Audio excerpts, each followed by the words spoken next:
All right, welcome back, everybody, to the Beggar's Canyon, boys. We're back. It's so exciting. I'm excited. Every episode has been a very special episode, but this is a particularly special one. Episode 30. Also, coming out right around, it'll come out on May 6th, but right around Star Wars Day, or May 7th, Star Wars Week, as some people like to call it. So we're recording this on May the 3rd, a day before the big day. Yeah. And by the way, I think that says a lot about our honesty because we could have just lied right there and said today was May 4th and we could have celebrated in like some Star Wars mirth, but we generate enough of that ourselves, you know? Yeah, that's a great point. I mean, we are honest, we are noble, we have integrity, and we wouldn't lie to you, dear listener, dear Okay, viewer. we're laying on it so thick now. We are telling the truth, but it feels like we're lying. Yeah, that's a good point. All right, I'll ease off the throttle. But yeah, it's a super exciting one because not only is this a big step for Ryan in terms of his Star Wars completion, but it's a fan favorite movie. It's the end of the prequels. We're of course talking about Star Wars Episode 3, Revenge of the Sith. Let's go. Okay. Yeah, Joe. The we're Trojan one. Okay, sorry. you're my brother. I have not gotten to quote this my whole life, so I get some leeway with like insane quoting. By the way, I'm gonna be saying hello there for a while, you know. Dude, I've had to restrain myself from going hello there to you for a long time. Wow, you know what's funny? I think I said it before, like referencing Obi, but I thought I was referencing Obi from the first movie because I think He does yeah, say that in the he's first like hello there, but Hello it's not like there, Ewan little McGregor's. Yeah. Yeah. No, it's not. It's not quite like that. And it's not such a like focused like individual line, like one-liner type of moment. It's But kind of, I'm sorry to like immediately get into stuff when we haven't even really set up what we're getting into, but it is kind of, I do like the response, just the hello there. Then Grievous goes, General Kenobi, right? yeah. The negotiator. He's the negotiator. I mean, we all know why. So anyway, yeah, we're talking Revenge of the Sith. It just came back out in theaters for its 20th anniversary. Pretty exciting. And so we had to speed run the prequel era, and so that we could get Ryan in the theater to see it on the big screen. Technically, second Star Wars experience on the big screen after Solo. Yeah, true. But first big screen Star Wars experience since starting this project. So. And I told you on the day of, but I truly treated the day like a holiday because I was so excited and so ecstatic about it. So, I mean, I woke up and I was like brimming with joy and excitement, ready for this. Trying to get through the workday was hard because I'm like doing all this stuff and I'm like, push through, Jedi, push through just a little longer, you know? So. Oh, that's awesome to hear. I was so happy when you said that. But I was so excited too. I mean, I hadn't seen it in a little while, and I hadn't seen it on the big screen in 20 years. So, yeah, it was awesome. And yeah, our boy Ryan got his own Star Wars t-shirt for the event. Come to the dark side with Darth Vader, Darth Maul, General Grievous, and Kylo Ren. I don't even know who that is, but Yeah, and I truly did not know who it was on the shirt because I've never seen him with the helmet on. So it's a cool helmet. yeah, That's honestly like, no spoilers. One of my favorite things about the whole sequel trilogy is just the design of Kylo Ren's helmet. wow. I think it's really cool. But anyway, we watched it. We did. And it was amazing. It was super fun to see in theaters, I thought. But before we break it down, before we get into all the nitty-gritty aspects of it, I'm gonna turn it over to Ryan, and I just want to hear what was your theater experience? What were your initial thoughts during or afterwards, or even in the days since we have seen it? Um, my love and excitement for Star Wars was already at a very high place coming into this from the Clone Wars series that we watched. Um, and this kept that momentum and built on it, dude. I'm really curious what the fans think when they sort of break down the movies and their rankings for it. But I have to say, I've been thinking about it. I think this is my favorite of the Star Wars movies. I mean, Wow. Revenge of the Sith, Empire Strikes Back, they're pretty close, but I enjoyed this one a lot more. I think at the end of the day, when it comes to like the beats and the moment to moment, and like there's just something so captivating and tragic about watching Anakin make every decision wrong, and like knowing he's doing it for kind of good reasons, but he just cannot stay on the right path. I don't know, dude. Really, really good. I liked everything, and there's even some of the silly stuff. I've thought more about it. I'm like, I kind of like it. Like Padme's "Has love blinded you" line, which is like super silly. But then I'm thinking about it more, and I was like, you know what? Padme says that, but it's almost like Padme's projecting because she's the one who's blinded by love. Really, it takes her so long to see that Anakin is even like on the dark side, and That's a good point. she's kind of been like that throughout the series. So I don't know. I was like, oh, it's kind of interesting that she says that to him because it's like emblematic of a problem that she has, and if she had caught on sooner, maybe she could have helped Anakin stay on the light side. I don't know. That's a really good point. I hadn't thought about it in that way, but I think you could be right. Um, well, in terms of how the fans think about it, I would say that Revenge of the Sith usually is people our age's favorite, and then Empire Strikes Back is like the other most popular one to be people's favorites. Um, There you go. I like all three of the originals more than this one. I could see that. Personally, Even the first one. yes. Oh yeah, dude. I mean, the first one I like more than the third one, but it's hard though because like they have like it's like how do you like rank something where it's like, oh, it's got like these moments like Return of the Jedi has the moments between Luke and Darth Vader are better than any moment in the first movie, but it also isn't as like consistent of a movie at like a pacing and structure wise and all that kind of stuff. So that's kind of how I feel about this movie too. I love it. Like, don't get me wrong.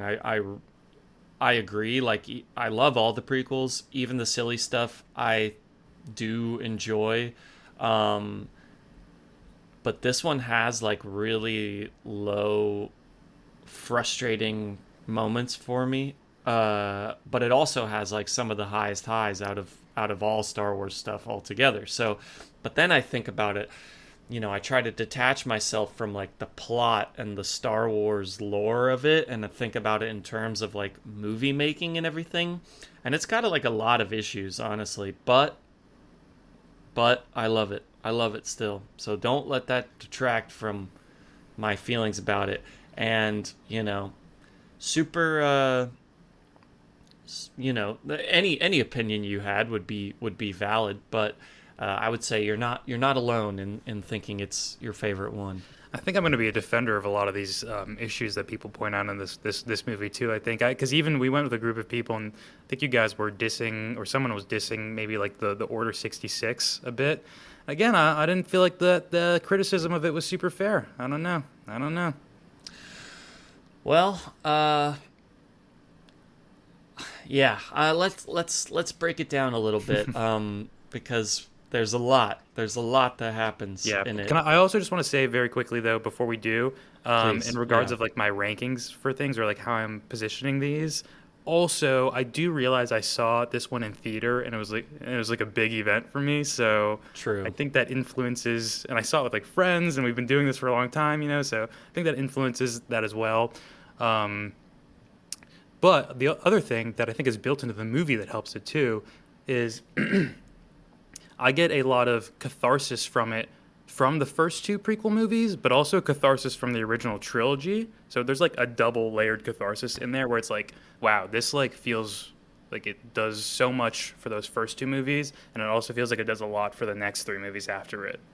Yeah, I agree with that. I think it's super like a super satisfying conclusion to all six movies, even though it is like a prequel. Like, but I mean, come on, like you definitely should watch the original ones before this, or else a ton of stuff makes absolutely no sense at all.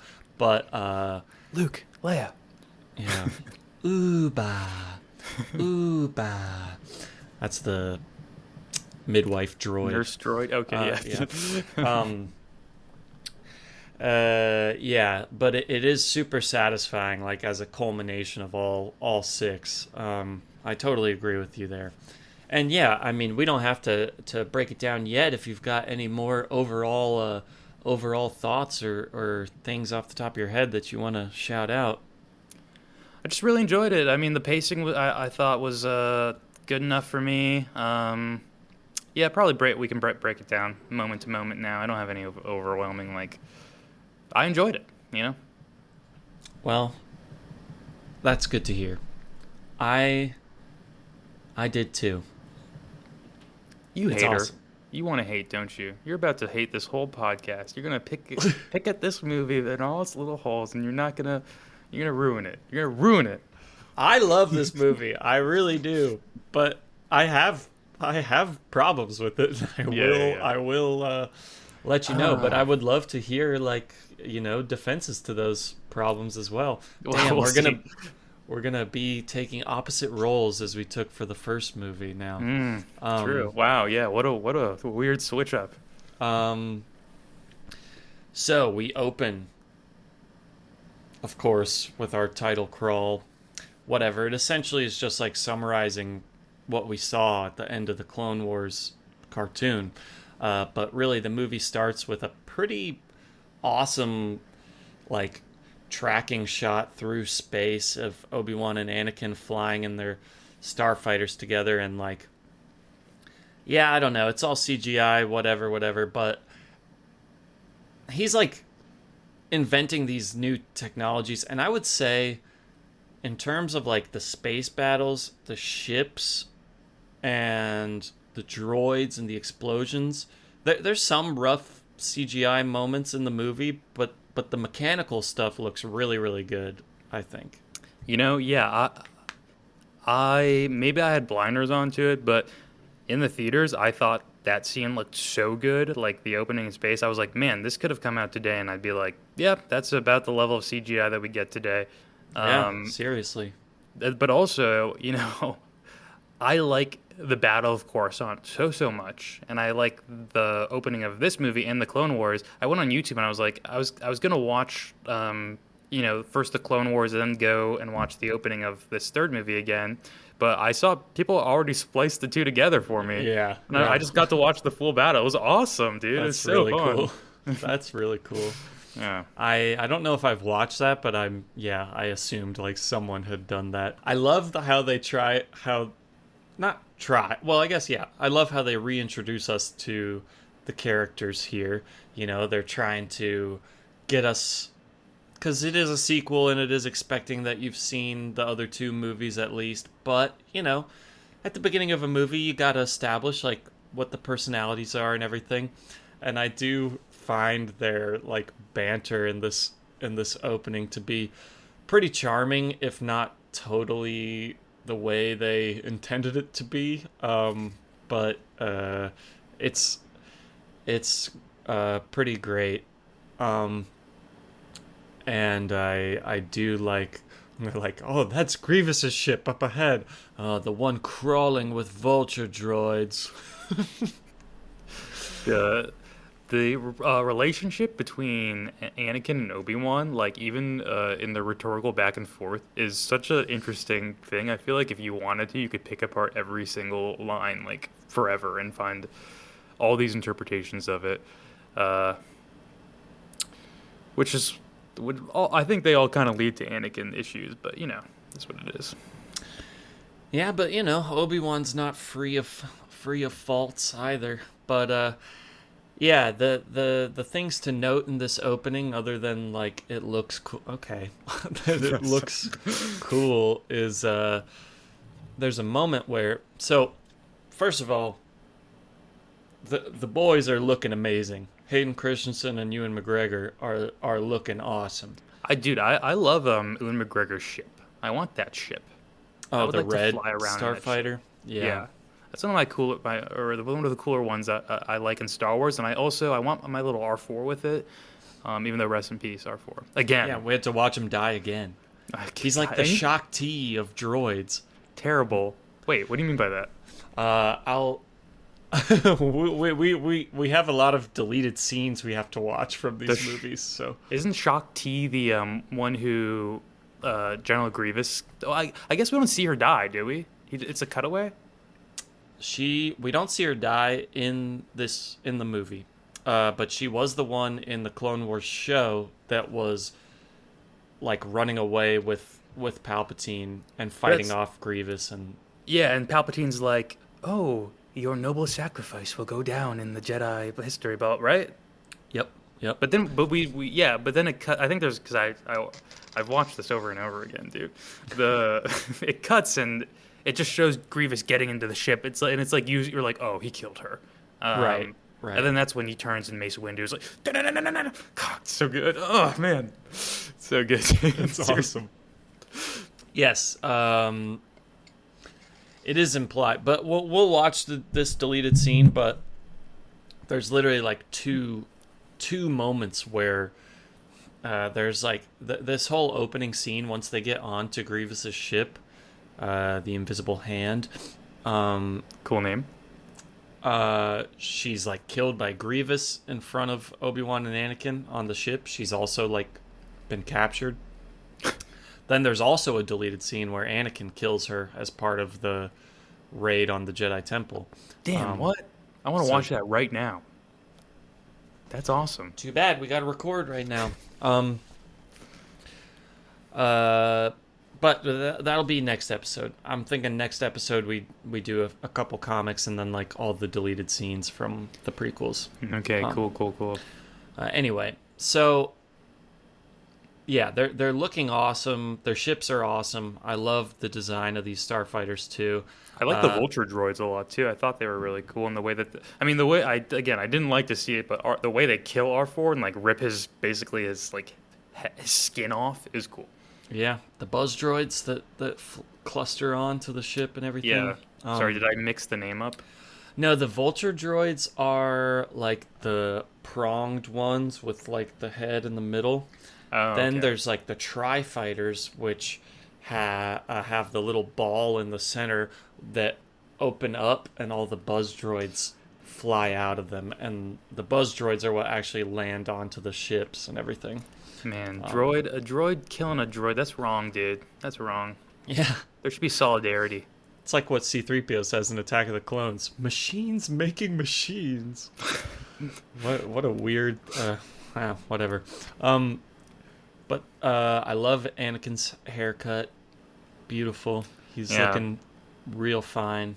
I will say, sorry if you wanted to get into it in a future episode. I did see like a YouTube short that I watched of Anakin. Like they were talking about the hair. It was a behind the scenes thing, and apparently he wasn't comfortable with the hair previously, and that was the one they landed on, where he was like, "Yeah, this is Anakin, and I feel good about it." So yeah, I have. It looks cool. No, I agree. I feel we could totally go and do more behind the scenes stuff about the second movie and this one.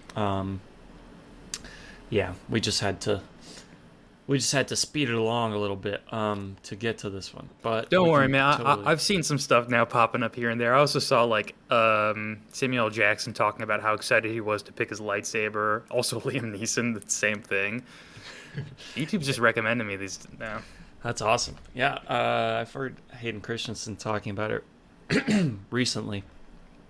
Dude, did you know that him and Samuel L. Jackson showed up at the El Capitan Theater for the showing of Dude, we should have gone there. I want to go to that theater. I've not been yet. I've never been either. We should have gone there, but Yeah. they showed up for the screening. But they also spoiled stuff about the movie beforehand. So Yeah. um, But to be fair, I mean, it is funny that he's like, and I'll be fighting Obi-Wan Kenobi by the end. Yeah. But who didn't know that was going to happen? that for sure. But at the El Capitan thing, Samuel L. Jackson's like, and by the way, I don't think Mace Windu's really dead. Stuff like that. So, That's a spoiler for sure. yeah. I would have been like, what? Bro. Okay, but the moment I want to talk about in the space battle that I think is good is when Anakin is like, we gotta go back to help the clone troopers. And Obi-Wan's like, they have their mission, we have ours. We can't help them. And it's like, okay, nice. So Anakin cares about saving people's lives. That's all, really. Just not clone lives. Those don't matter. No, Anakin cares about them, but Obi-Wan doesn't. Oh, well, yes. Well, that's why, hey, if I'm Commander Cody, I'm doing the same thing. That's all I'm saying. They're boys, though. It's sad. Him and Commander Cody are buddies. So, anyway, they get onto the ship. This is kind of like the beginning of my issues with the movie. The whole sequence of them after they jump out of their starfighters and they're on Grievous's ship. They go, they have all this business with R2 and the elevator. They fight some droids. They find Palpatine. We'll go back and talk about some of this stuff in more detail, but just broadly, like, they find Palpatine, they fight Count Dooku, then they carry Palpatine away, they get caught by Grievous, and then they have to, like, land the ship, whatever. It's just strangely paced to me. I don't know exactly what it is about this whole sequence. There's just all these, like, moments, like the moment where Anakin cuts a hole in the ceiling of the elevator, jumps up onto it, and then R2 gets the elevator working, but it's going down, and then Obi-Wan's like, no, we need to go up, not down. And then Anakin's hanging on the ledge, and the battle droids look over, and then it's going up, and he's like, that's better. And then Anakin, like, jumps back into the elevator, and Obi-Wan turns with the lightsaber and is like, oh, it's you. And then, like, puts away his lightsaber. It's like, Yeah. I don't know. It's just, like, Probably kinda could have weird. cut it a little bit for sure there. But I will also say what was going on in my head is a lot of like that moment specifically, and then other moments where they're working together on things. Again, it's so interesting to me to watch them interact, and maybe it's like I'm just building a lot of stuff in my own head about it. But I'm like, to me, it's like you watch those two and they're dynamic, and the dynamic is basically like Anakin and Obi are on a mission, and Anakin is the one like trying to lead. He's trying to do his own thing.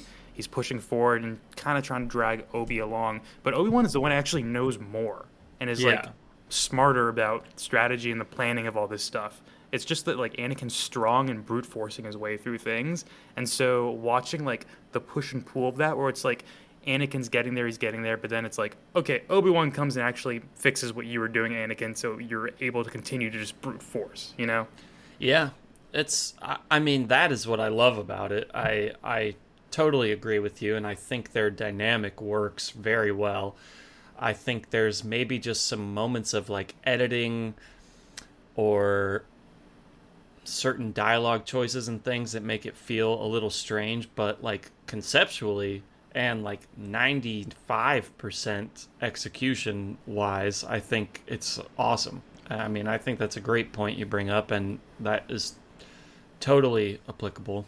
I will also say there probably is a lot of pacing issues with the movie. It's going to be hard for me at this point without a rewatch to like actually think about those pacing issues and like see if there's like if I think they're pacing issues as well, just because I was so excited by the movie and like Yeah, didn't know what was coming after every corner that I was just like on that's the edge of my seat about it the entire time, you know? that is very true. I mean, and totally, yeah, valid and an awesome way to experience a movie. And I mean, I feel like if it was my first time watching it, I would just be like, more, please, more, everything you can give me. I want to see it all. I do want more, dude.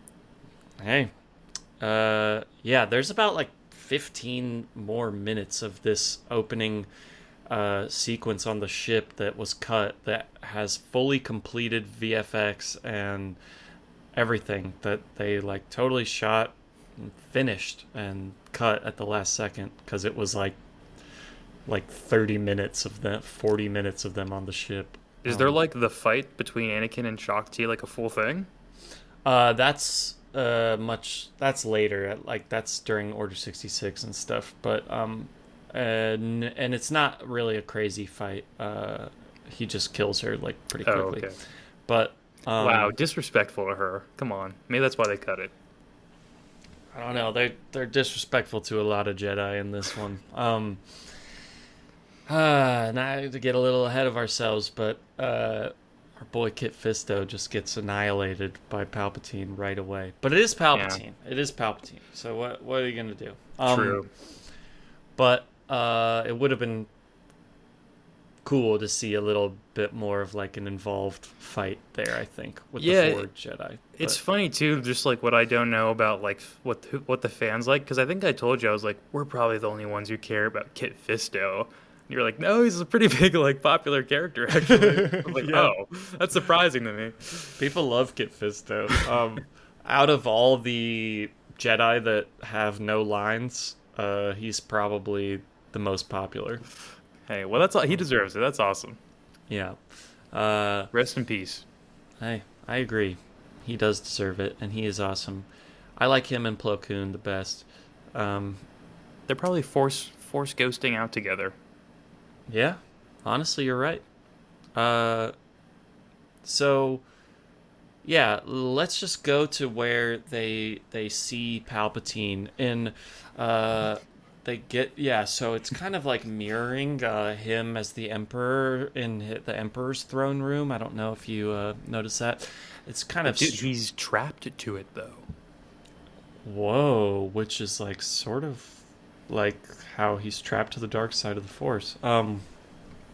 And yeah, pretty weird way to keep a prisoner secure, but I guess it looks nice. So they find him, they talk to him. Ian McDermott, who plays Palpatine, does incredible work in this movie.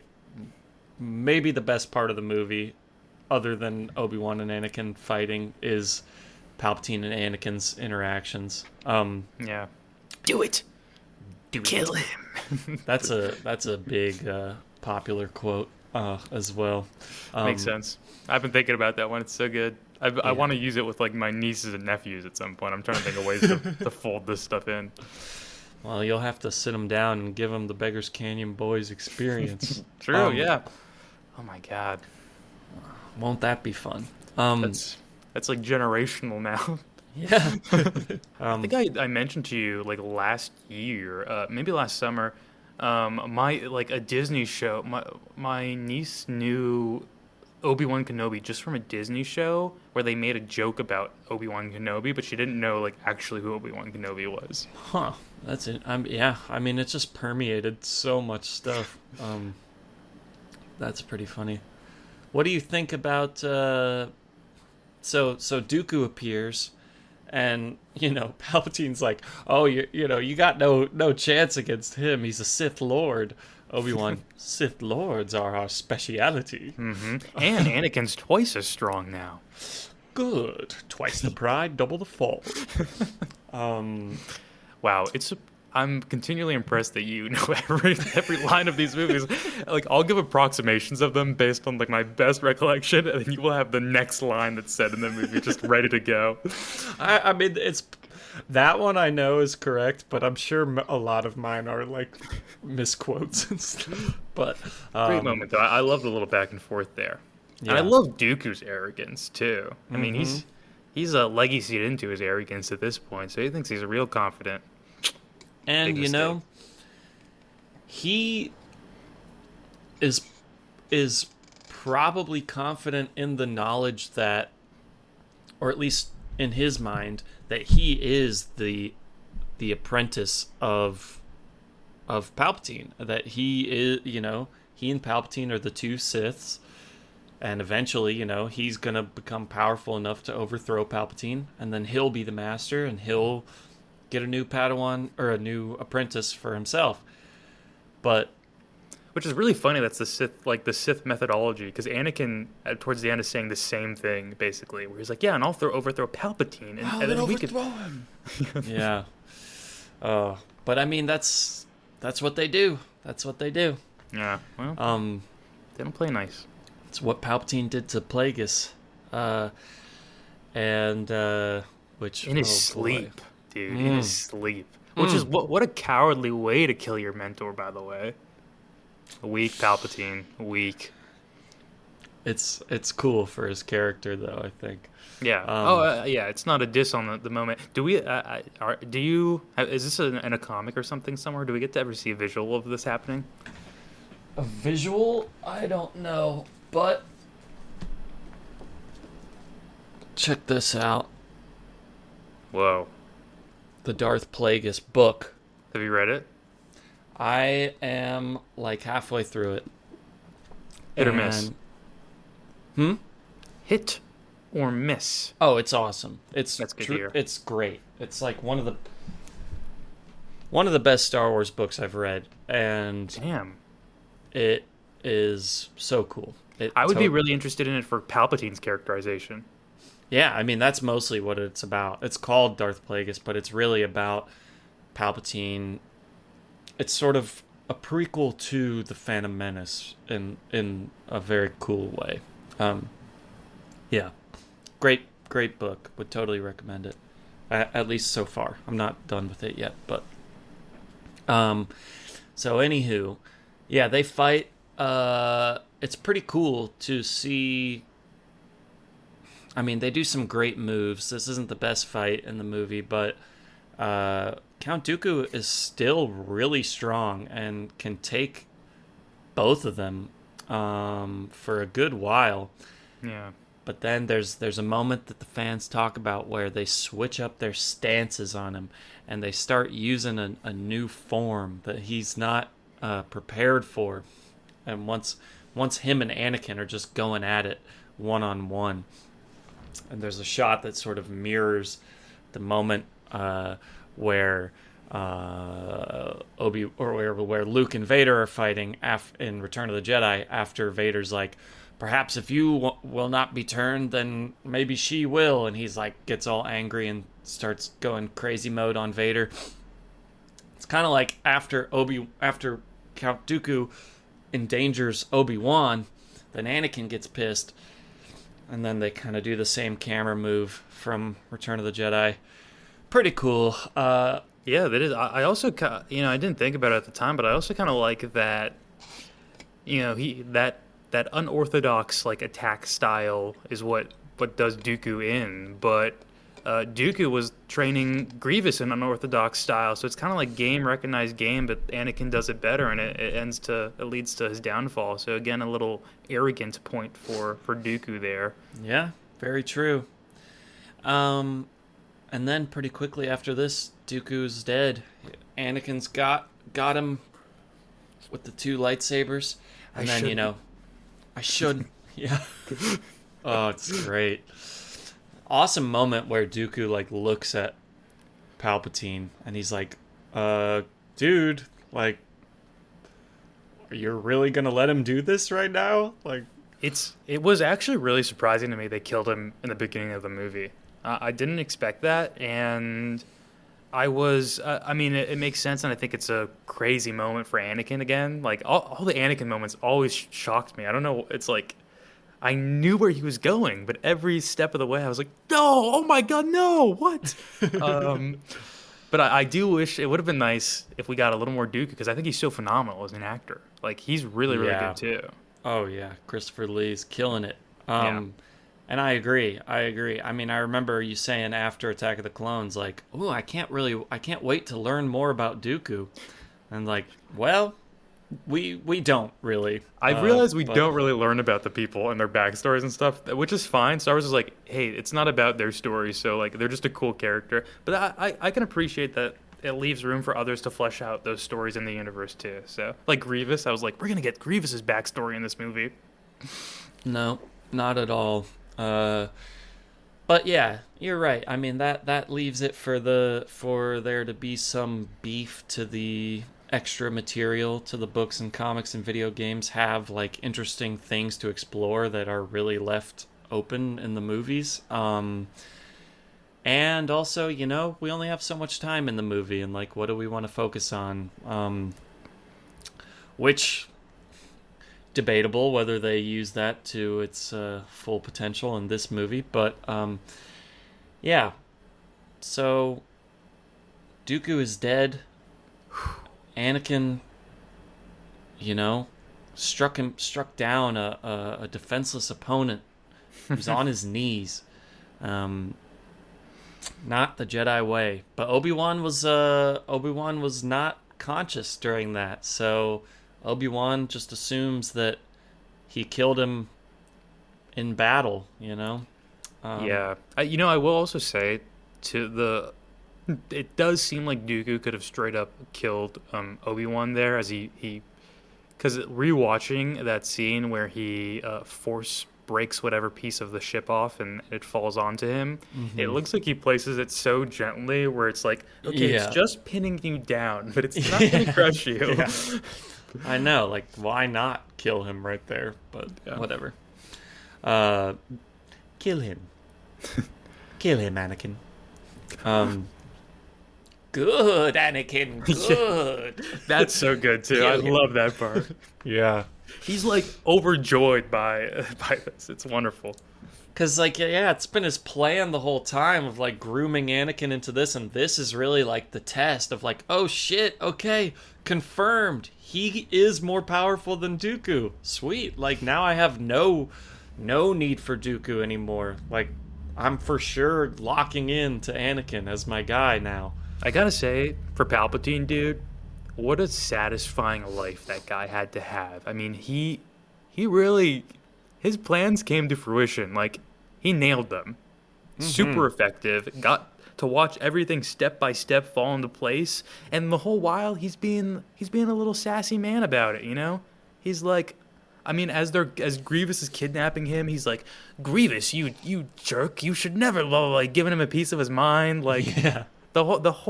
his whole Coruscant, like Battle of Coruscant shtick that he puts on, I love. I think it's so wonderful, and like he continually does that throughout this movie too. I think it's great. Yeah, me too. It's awesome.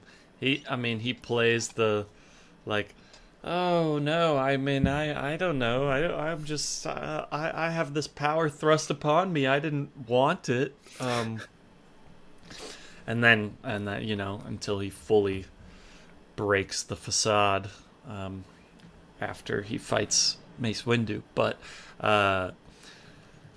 yeah, then we meet Grievous in the movie. Grievous, he's coughing a lot. He's angry. He also sounds like he has an accent now in the movie. He didn't have that in the series. No, so a weird little thing was that originally it was supposed to be Gary Oldman doing the voice of Grievous in the movie. So It's interesting. the people in the Clone Wars cartoon, John DiMaggio, who also does a million cartoon voices, Jake the dog, Bender the robot. Oh. He's trying to sound like Gary Oldman, I think, or at least that's kind of what it sounds like to me a little bit. But then, for whatever reason, some like Actors Guild stuff, it fell through, and so they let Matthew Wood do the voice, who is just a guy in the sound department who like created the I hope I'm not saying misinformation, but my understanding is he's the guy who created the vocal effect that Grievous has, and they just gave him the voice role in the movie. Wow. Okay, that's kind of awesome for him. What the hell? Yeah. And I guess it's like, okay, well, you have a lot of experience probably testing your own voice into this filter to make it sound how you want, so you know how to talk into it or something like that. Well, I don't dislike it, but he doesn't sound quite as cool as he does in the animated series. And he doesn't do anything quite as cool as he does in the animated series, but Yeah, that's probably my biggest disappointment of the movie, frankly, because when you told me he was going to be in the movie, I was like, oh my god, what? We're actually getting Grievous in the movie? And again, I'd never seen any imagery of General Grievous in live action or anything, so I was like, witnessing the beast that he was in the Clone Wars series in the Battle of Coruscant. I was really excited to see him go against some of our more high profile Jedi, but yeah, he got a bit nerfed here. yeah, and his fight with Obi-Wan leaves a little bit to be desired. I feel like I agree. there's some cool parts about it, but it's kind of strange. And they don't fully maximize like the four lightsabers versus one. Like they don't really do anything creative with that, and he very quickly gets like two of his hands cut off. So Yeah, Obi-Wan is also very interesting there too, because he's like, he really enjoys this moment, and I don't know exactly why he's having so much fun. yeah, me But neither. it's like when, and especially when Grievous reveals like, I've been trained in the way of the Jedi, and he does the double like, By Dooku. yeah. Obi-Wan's like, his face is like he's really happy. Yeah, About it. yeah, It's like, bro, it's that weird. guy killed so many of your friends. But hey, maybe that's why he's happy. Maybe he knows he can handle it. But I mean, Obi-Wan, is this revenge? Are you killing Grievous in an act of revenge? Well, no, because I guess the Jedi Council gets it in their head that we take out General Grievous and the war's gonna just end. So, Dude, I don't think even Grievous at that point thought he was like a high position in this war. I guess he's like in charge of the army. He's like in charge of all the droids. So, Yeah, whatever. I just think The he realized he was Magna Guards, disposable. Oh no, you're right. I think Magna Guards are looking pretty sweet though. The guys with the electric sticks Yeah. that they fight, those are pretty cool. Also, gotta say, I understand sort of the 1v1 and the noble battle element, but Obi-Wan is surrounded by folks. And Grievous is like, okay, I got it. I'll handle it. And it's like, you don't need to. Like, they can kill Obi-Wan here if we really They want could them all to. just open fire. It's like, yeah, it's literally like 300 battle droids right there. Which is like, yeah, it's maybe I do have more issues with the movie than I thought. Because also when to me, it's kind of surprising Obi-Wan just drops in with that hello there. It's like he finds him, and then you think there's going to be some like, okay, I'll strategically isolate him or like send the distraction off this way so that there's at least a split in the forces. But he just drops in. He's straight up is just like, found you. Hello, let's fight. Yeah, for real. Hey, maybe he knew that Grievous's arrogance would lead him to be like, no, I'm gonna do this one myself. No, I don't know. I do like Mace Windu being like, the Grievous is a coward, blah, blah, blah, blah, blah. Because he did run from their fight, so Yeah. I like how that kind of... I know not everything kind of flows neatly from the animated series to the movie, and a lot of the things that do maybe aren't super intentional, but that one works well, I think. I agree. I mean, he is a coward. He's always running away. Even right here at the beginning, he grappling hooks out into space, which is a cool moment, I think. I think Grievous looks great, too. I mean, he's amazing. I mean, the VFX on Grievous are super solid. His eyes look awesome. Yeah, it's still a great design. He looks sick when he shrugs off his cloak right before he fights Obi-Wan. Yes. Also, when he gets, I don't know if he got hit or something. Again, I've only seen the movie once, folks. Give me a break. But it's when he like he does this like backwards crawl, kind of like horror movie esque, because his Yeah. body is like, it's awesome. Yeah, that was great. That was great. I wanted to see more of that, like in the elevator in Coruscant. I wanted him to be like climbing up shit, you know. But that's all right. It's not the Grievous film. I get it. Hey, and I won't say exactly what we get, and I don't even remember everything that we do get, but we will get a lot more Grievous in the other Clone Wars show. He's in that one a good bit, so That's exciting.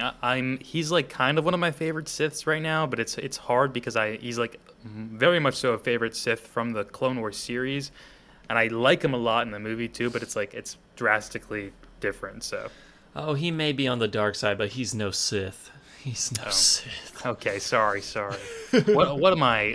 Ventress in your Dooku telling me I'm not a freaking Sith, dude? You are not Sith. You know nothing, old man. Something like that. I don't know. Yeah, that was pretty good Ventress voice. Man, I've been reading all these Star Wars Republic comics. Ventress is in it so much. Also, there's so much fucking Quinlan Vos. Do you know who that is? Quinlan Vos? Not ringing a bell.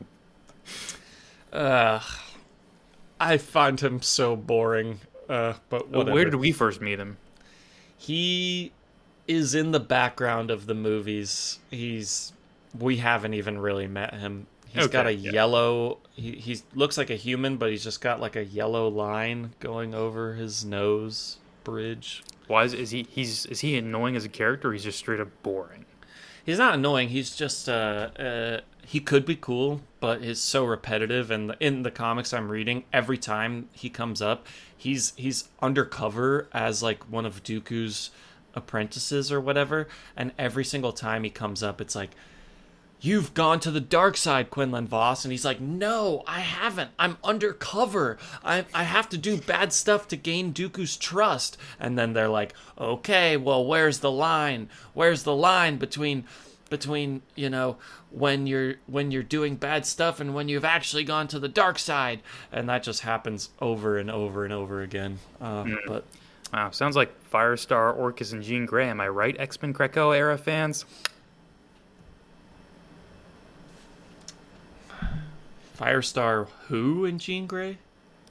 Oh, sorry, you don't know who that other one is yet. Oops. Orcas? Oopsie. Don't worry about it, dude. You'll get there one day. Okay. Well, I know the other guys. So yeah, we can blah blah blah. They crash land the ship back onto Coruscant, and we get another nice interaction between Obi-Wan and Anakin, where he's like, "Oh no, you enjoy your day in the sun with the politicians. You rescued me and killed Count Dooku and saved the chat." It's a fun moment. And just goes to show, it's so sad that this relationship deteriorates because Obi-Wan's such a bro. He's like really kind to him, and Anakin never listens. I like Anakin. Anakin's like my favorite Star Wars character. But he doesn't respect Obi-Wan. If he respected Obi-Wan a little bit more, I feel like his life would have been a lot better. Just saying. Absolutely. But, I kind of think you could put some of the blame. Well, I mean, obviously Anakin is not blameless in this. It's his own decisions. But I'd say the way the council treats him is pretty fucked up. And yes. Not just like, "Oh, we don't grant you the rank of master even though you're on this council." It's the whole thing of like, "Oh, you're the chosen one, but like don't do anything." Like, yeah, we trust you, but you're gonna be a spy to your best friend, like, or one of your good friends. Like, they at every chance they can otherize him, and it just is terrible for him. So that is a big like Jedi fault. I will also say, and I know you and I talked about this maybe a little bit after the movie. It is Obi-Wan's fault in the sense that he's a bad mentor. Like, he is just somewhat ineffective at... I don't know, actually. It's hard to say. Does the He does tries. does the student falling away and drifting away from it really reflect the mentor, the 100%, or is it just some of that? Anakin's wrapped up in this whole Palpatine plot too. You know, Yeah. this immaculate conception. So what could Obi-Wan have done?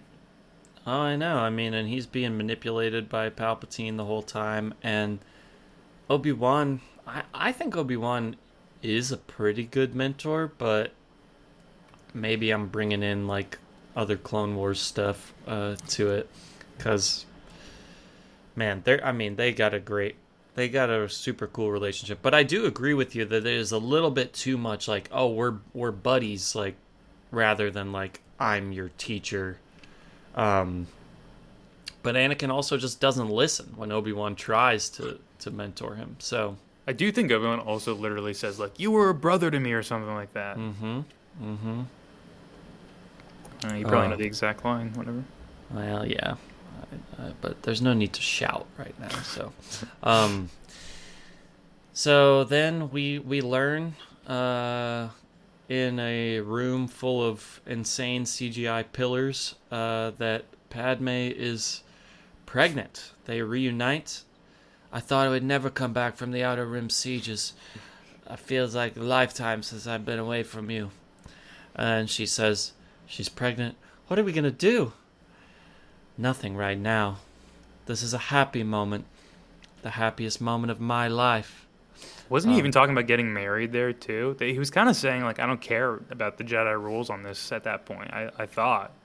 Yeah. I mean, he's saying like, I don't know. I feel like he's kind of going down the path of thinking like, fuck it, like we'll just tell him, and if I get expelled from the order, like who cares?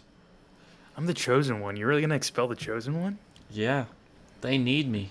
Oh man, I need him.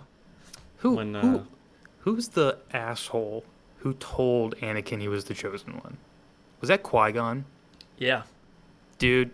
Maybe one of the bigger failures of the Jedi's, honestly. He should have never known he was prophesized in any way. It's it's literally like telling Macbeth the witch just prophecies in the beginning of Macbeth. It's like you set that up. Like by telling them, you set that up. Well, you know, I mean, George Lucas, big fan of Shakespeare. It rhymes. It it's repeats like poetry.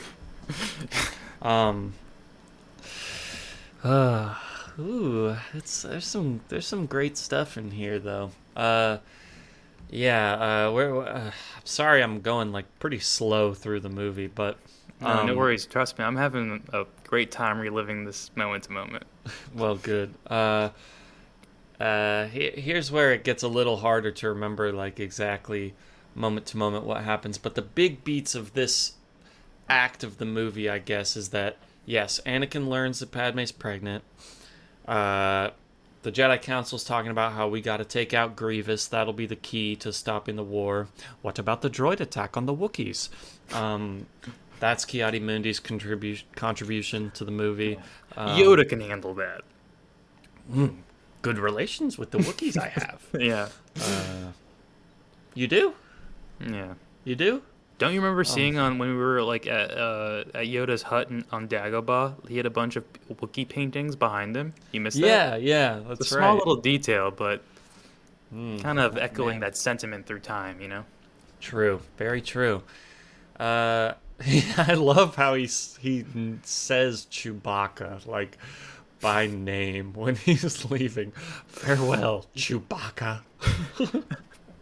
Yeah, pretty silly. That droid stuff is like pretty silly to me for these prequels, but it's whatever. That's my least favorite part of the whole movie is Yoda, I think. Oh, Yoda, I do. And again, this is I get your concerns and critiques here. Something in my head I'm like, I bypass that, you know? I'm like, I'm fine with it. I get it. And I try, to rationalize. I'm like, what?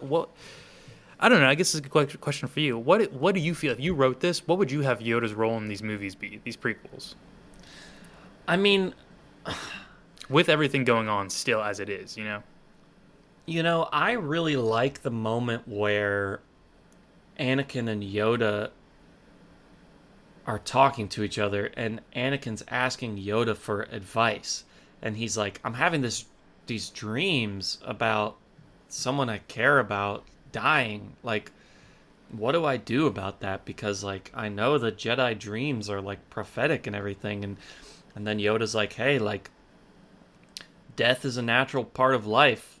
Uh, you know, obviously we're going to feel sad when people we care about die, but we should also rejoice that they are moving on to become one with the Force. And like this is dangerous to form these attachments, to think like to try and be so wrapped up in worrying about people dying is unhealthy." And um all that, like that's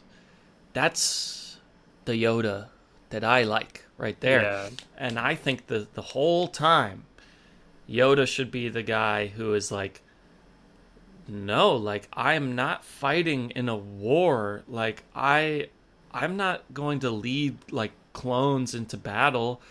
Uh he should just be like the anti-war guy the whole time, I think. And I Um do see that, but the only thing that like becomes a bit of like why are we not utilizing this then is Yoda being such a powerful Force user that it's like, well, we may need you to fight Yoda. I mean, right. that's the only thing in my head where I'm like, well, that's the reason that I would say I'm okay with it, I guess, because I couldn't really find a valid justification for Yoda not sitting on his hands, but kind of sitting on his hands and just giving strategic advice and sage wisdom like that when he does have the ability to like make change in the world through power. Maybe not the Jedi way is what you're saying, but also they're in dire straits with the Sith coming back, so You're right. You're right. And I think, like, yes, it makes sense why there is inevitably a battle between him and Palpatine, because they are the two most powerful people on either side of the thing. They should, like, have an encounter. But I don't know. Maybe I'm not creative enough to think of it, but I think it should be something other than just like a lightsaber duel. And it should be on the mental, on the Force plane, like maybe Yoda has the ability to I can imagine oh, some sequence where Yoda is sitting alone in the Jedi Council chambers after everything's gone to shit, and Palpatine is the one who is like going there to kill Yoda, not the other way around. And Yoda is like talking to him and is like, "Hey, like, you know, you're so strong. Like, why are you doing this? Like, blah blah blah." And then like doing some kind of thing with the Force where he's like implanting visions into Palpatine's mind, and then the walls crumble away and they're on like some ethereal plane of dark visions, and Palpatine becoming overwhelmed by like stuff from his past and whatever, and exposing like the evil inside of him, and all of that. I don't know, like I'm sure you can imagine the kind of thing I'm saying. Like I'm not really wording it yeah. exactly right, No, I but know like, exactly what you mean, and I think you said you haven't seen this movie. You haven't seen Doctor Sleep, right? The Shining sequel. no, but I have read the book. Oh, okay. Well, the moment when like Rose, I don't know if it happened in the book or not because I've not read the book, but the moment when Rose the Hat is like laying on the top of her trailer and she's going to like infiltrate, or she's trying to find where the little girl is, and she's going to infiltrate like her dreams and consciousness and attack her to find that information, and like she just like lays back and you see her body kind of float out, and like she's just like horizontal against all the stars as she's kind of going, and then as she enters her consciousness, they're like in their own plane where they sort of have a battle it out with the shine. Kind of sounds like what you're describing with Yeah. what you'd like to see, and I would love that too. Actually, that does sound like it'd be more satisfying than what we got. I would also say the other solution to this would be, and I don't know how you could do it, but I think you could easily justify it. Just not have Yoda in these prequels. I kind of think he shouldn't have been in them from the start. I guess you have to. do it from like the historical aspect of Yoda being involved in a lot of these big Jedi moments. But like I told you before, I hated seeing him teach Jedi students because it really does not align with like kind of the view that I had for Yoda and how he takes on Padawans. And then yeah, it seems like you've got this issue with his fighting and whatnot. So it seems like they could have just avoided all this by cutting Yoda out. Yeah, I mean, I don't totally disagree. I kind of do think he does have to be there for if you want to have Obi-Wan and all these people, and he's saying stuff like, "Oh, for 800 years I've trained Jedi and all that." So like, Yeah. he would be around, but it's a hard character to use outside of the context of isolation, one-on-one mentoring. The way we see him in Empire Strikes Back is like the best he's ever been and never And the will best be. he looks. I still like how he looks better there than the CGI so Yoda. much. Even though it seemed a Absolutely. little better in this third movie than it was in the Attack of the Clones. But I don't know. Yeah, there's that weird shot where he's crawling through the tunnel. He looks crazy there, but whatever. Also, but so Yoda is 800 at this point, or is he like 780 here? Yeah. He's like, yeah, that. When does The Mandalorian take place? After Return of the Jedi. How old is Grogu? It's a good question. Probably like, I don't even know. I don't know. Like, I'm just thinking now. I'm like, is Grogu actually a baby? Because I'm like the lifespan of what is Yoda's race called? Oh, the lifespan it's of the not- Yodis are Yeah. like really long. It seems then. So unless Yoda's is Right. a special case because he's tapped into the Force draw. But I guess Grogu is a Force user. I think. Yeah, but that I would be curious about too. There's like very little information about this species. They've tried to just keep it super mysterious for forever, and so I'm curious if like Yoda like at age 50 was like a 50-year-old, and then it's just like, oh, you mature pretty much at the same rate, and then like once you hit like 50, you just go from like 50 to 90 at like an ultra slow pace or something Yeah, like that. yeah. I don't know. Yeah, Maybe somebody progressive knows slowing that. with his age, maybe, or something like that. Yeah. Well. But that's a good question. I mean, I thought about that too, watching The Mandalorian. Like, is Grogu like actually 50 years old and he just looks like a baby still? Where the hell was Grogu during all of this, huh? Maybe him and Palpatine have been up to. Maybe Grogu's like a secret player of the Sith. Who knows? Damn, that'd be. I don't think the show goes that way, but that would be surprising based on the little that I've seen of the show. That'd be a crazy twist if they were like, yeah, Grogu's actually Sith. Yeah, that would be wild. Baby Sith Lord. And hey, I've never finished season 3, so but I know that doesn't happen. But That probably means you know what happens because you don't like what happens. But I'll put a pin in this. no, I don't really know what happens at the end of season 3. I Okay. just know that the movie that's coming out is called Mandalorian and Grogu, and they're still buddies in that movie. So Yeah, but dude, Anakin and Obi-Wan started as buddies in this movie. you're right. I mean, I'm not saying that they won't go that way. I'm just saying they haven't done that so far. You're the chosen one, Grogu. Dude, with the darksaber. Oh, man, Dude, I don't know what a dark saber is. Don't talk to me about that stuff. Okay, you're right. That's all Filoni stuff. Oh, Dave Filoni. It's all baloney stuff is what I'm talking about. Am I right? Hey, nice. Boom. Okay, so what happens next? We've got Anakin, we've mentioned, being appointed to the Jedi Council by Palpatine's request, really. Now, the Jedis are petty about it. Take a seat, young Skywalker. Yeah, dude, Mace Windu, I like him a lot. another Jedi failure because he's so adversarial to Anakin.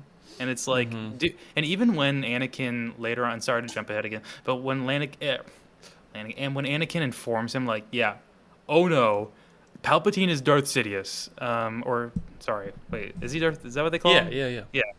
Uh, They just Darth call him the Sid- Sith Lord at that point, though. Yeah, and Mace Windu's like, if this is true, you will have earned my trust. And it's like, dude, even you saying it like that is cold and I feel like hurtful to Anakin. And Yeah, it's like bro. saying basically, I've not trusted you an inch since you got here. And it's like, dude, he's been a Jedi his whole life too. Like he's been trying to fight for the same principles you're fighting for in theory. Chill out. Yeah, I don't know why he doesn't trust him so much, but he says it in that one scene where Yoda and Mace Windu and Obi-Wan are in the gunship flying together, and he's like, I don't trust him. Can we really count on him to be a good spy for us? And it's like, well, I mean, he's right. You can't really, but Yeah. I don't know. It does feel like though a lot of the Jedi's lead themselves down these paths themselves sometimes, you know? Absolutely. Like self-fulfilling prophecies because of the way they behave in trying to prevent things. It's like, guys, yeah. you can overcorrect your like precaution, I guess. I mean, they're pretty foolish in this. Yeah. I mean, they're hypocritical, they're arrogant, they think I mean, that goes along with arrogance, but they really think that they can do no wrong, like, and they are so morally higher than everybody else. I love this aspect ground, about the Jedi for the record. I love that aspect about them. Oh yeah, I think it's really cool. I think it's super interesting. And it makes you agree with, like, or it makes it more believable, like Palpatine's manipulations of Anakin. Like, not like you agree with Palpatine's side of things, but he has a few good points about the Jedi. Oh, you fully agree with him? 100%, dude. Well, I will say, if I was Anakin, I was trying to think that whole movie. I was like, would I fall down this same hole? And man, dude, to try and save someone you love from dying is actually pretty, you know, that's a pretty good motivator for doing whatever it takes. Yeah, So- seriously.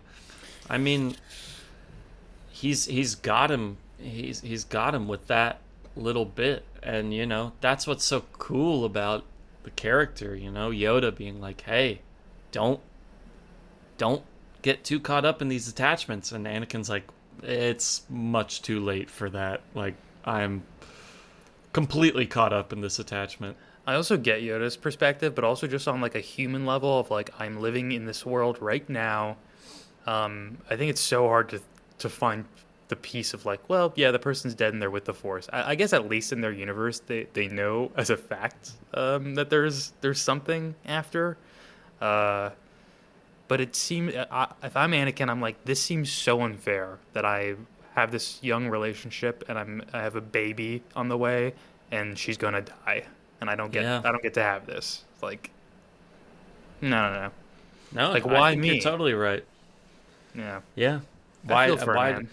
I mean, and you know, he just lost his mom in the last one. He couldn't save her, and so that's his whole thing. I'm not gonna lose you like I lost my mother. I'm gonna protect you.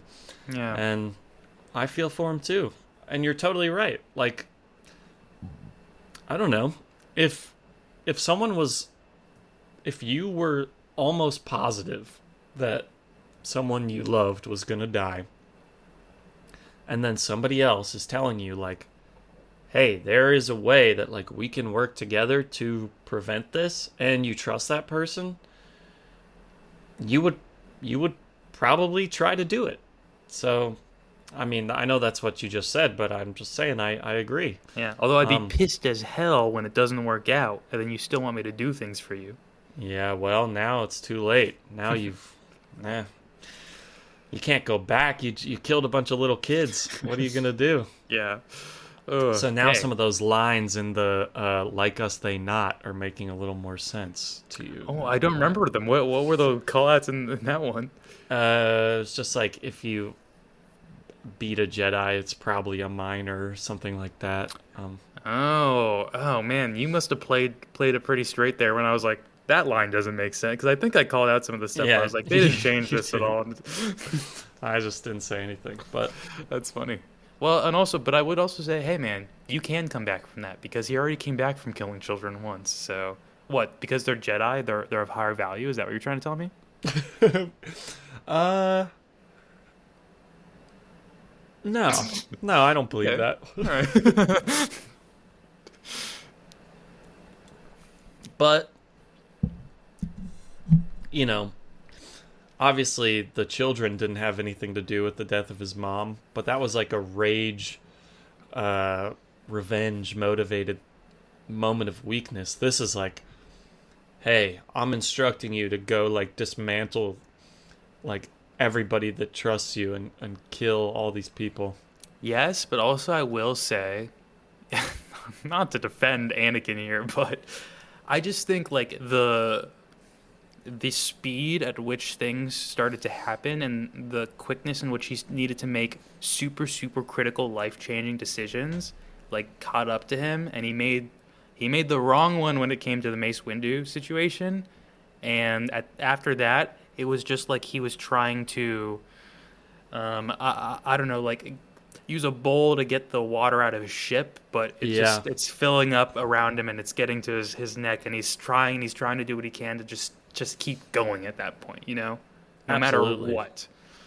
Yeah, I think you're totally right. I think that's a great analogy for that because once that critical linchpin moment happens and he's like, okay, I mean, he even says it like, I will do whatever you ask because now I'm kind of fucked. Like, Yeah, I can't not do what you ask now. I see that, like, he's more powerful than Anakin probably at that moment. So, like, Palpatine could just kill Anakin if Anakin tried to stop him there, too. So, and um, again, what another great I mean, I realize he gets his face destroyed here, but what a satisfying moment for Palpatine with Anakin being like, I'll do whatever you want. Like, mm-hmm. perfect. Like, the fruition of my plan basically complete. All right, let's go. Yeah. Let's do it. Rise, Lord Vader. What the hell's a Vader? Yeah, I don't know. Palpatine had that one ready to go. Yeah. Um, uh, uh, so we can just talk about the big moments of the movie. We've got um, and many of them are edited together, jumping around. So we can just kind of talk about them one at a time. We've already talked about this a little bit, but we've got Obi-Wan being sent away to Utapau to capture, kill General Grievous. We've got Yoda sent to Kashyyyk. What about the droid attack on the Wookiees? And then Anakin is left alone on Coruscant with both of his positive mentors gone. And he's only got his bad mentor Oh, now.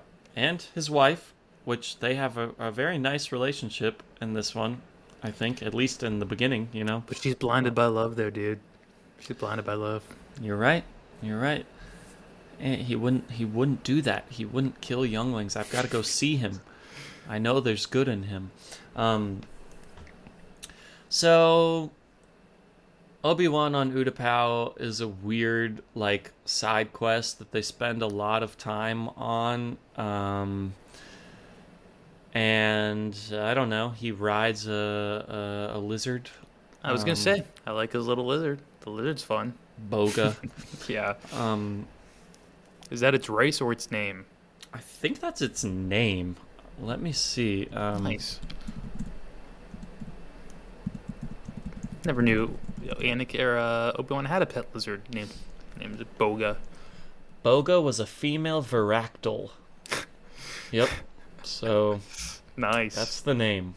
Was man. When's Boga die? Dude, when gets shot off the side of the cliff. Oh, did Boga die in the movie? I don't even know, but they always say was because it was a long time ago. On the wiki and stuff, they Well, always yeah, say it was. I did figure, but that does mean Boga died, either of old age or something else at some point. Yeah, well, you're right. But everyone we've seen in the movies dies of old age or something at some point. Okay. I'm just saying, maybe there's a cool Boga death we get later, dude. That's all I'm saying. Oh yeah, okay. Dude, have you noticed throughout this how Obi-Wan has a force connection with animals? What other animals? Uh, there is. Man, is this even in the movies?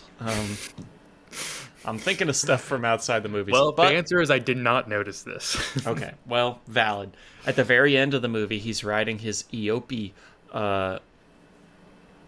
when he drops Luke off to Owen Beru. No. I was more focused on Owen and Beru there. Yeah, Uncle Owen stanced up like Luke on the sand dune. And girlfriend Beru. Yeah, this is my girlfriend. I think that's the only time anyone has said girlfriend in all of Star Wars. Yeah. It's a little weird. Strange. Also, nobody goes to the bathroom. What's up with that? Yeah, I like Grievous's wheel bike a lot as well.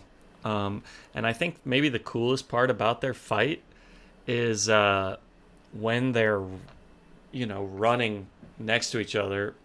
Obi-Wan on Boga and Grievous in the wheel bike, and then Grievous has like the shock stick, and they're kind of like grabbing each other, vehicle to animal, clones battling it out in the background. Yeah, it's pretty cool looking, but it really like doesn't amount to much of anything. I feel like it does feel like that fight should have felt a little better. Especially towards the, I feel like Grievous gets like killed super quickly by the end of it too. Yeah. Where like it's not a super satisfying like pitter patter back and forth. It's just like they get to that like weird circular platform thing they were on. Yeah. Towards the end, and Grievous just gets shot, right? Mm-hmm. Yeah, Obi-Wan just shoots him in the heart a few times, and so uncivilized.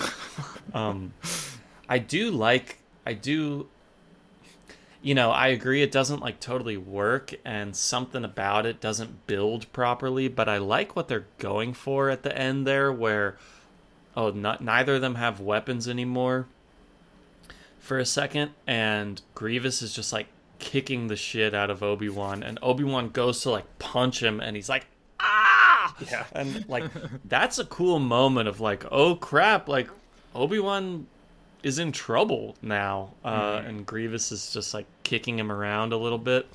Now, question for you though: does Obi-Wan not have the capabilities like Windu to like do a force crush like that, or is it just that Windu doing that is kind of like skirting the line of the Jedi Code? Because it seems like that's a pretty brutal way to end something. Yeah, I mean that's kind of like a force choke move that is maybe a little taboo, but that's something that comes up a lot where it's like, well, couldn't they just like force push these guys off of the platform? So I don't know. It's a valid question, but I often wonder like, well, why don't they just use the force to like smash the droids into a little ball of metal? But whatever. I mean, I certainly won't be like that. I can suspend my disbelief and not be like that every single time. But just because they showed like Grievous that happened to him, I was like, Right. okay. It seems like the rules now say that can happen to someone like Grievous, who's a droid, or a droid-like hybrid. Yeah. I guess I would say that's not George Lucas didn't make that choice. So Yeah. Which actually, maybe he did. I don't know exactly how much oversight he had over the Clone Wars cartoon project. But like we saw with R4 coming back to life and dying again, if he wants to do something, he'll just do it and ignore the other stuff. Can I tell you, by the way, when we watched R4 die the first time, That's the closest I've come to tears watching Star Wars, which is really, really funny. I don't know why. I was like Not so when Vader's sad. asking Luke to take his mask off so that he can Nope. look at him. Nope. R4 dying, dude. But, they I got the second time it was a little less shocking. Although it was kind of, well, no, we don't need to keep talking about R4, but it's just push and pull, Hey, it was a man. little graphic though when they killed R4 the second time. Oh yeah. Um, yeah. So another big moment in this is when Anakin meets up with Palpatine at the Bubble Opera on Coruscant, and Palpatine tells him, I mean, we've already talked about it a little bit, the tragedy of Darth Plagueis the Wise, and this is a fan favorite moment. I absolutely love this scene. I think it's like some of the best line delivery in the whole thing. Ian McDermott's just so cool, and great like manipulation, and subtle too at this point, at least for Anakin, who's a little bit, blinded to Palpatine potentially being evil and overwhelmed by thinking about his own wife and all this stuff. Yeah, and Palpatine almost he like he grooms him in this way where he shares that story, and also because I think I forget which happens first. Maybe this isn't exactly right, but is it that Anakin, is that where he tells or Anakin tells Palpatine that the Council had asked him to spy on him too? Yeah. So Yeah. yeah, it feels like this, like I give you this and you give me this, but it's not transactional like that. It's like that's just like they actually have a relationship like that, even though we know Mm-hmm. it's a bit of a fabrication. Well, yeah, but I mean, Palpatine does a good job of making Anakin feel like it's that genuine relationship. And he's like, oh, they asked you to do something that you didn't feel comfortable with, didn't they? And He makes the Jedi's look bad. He's good at it. He's a great he knows the right angle to attack it from. yeah, absolutely.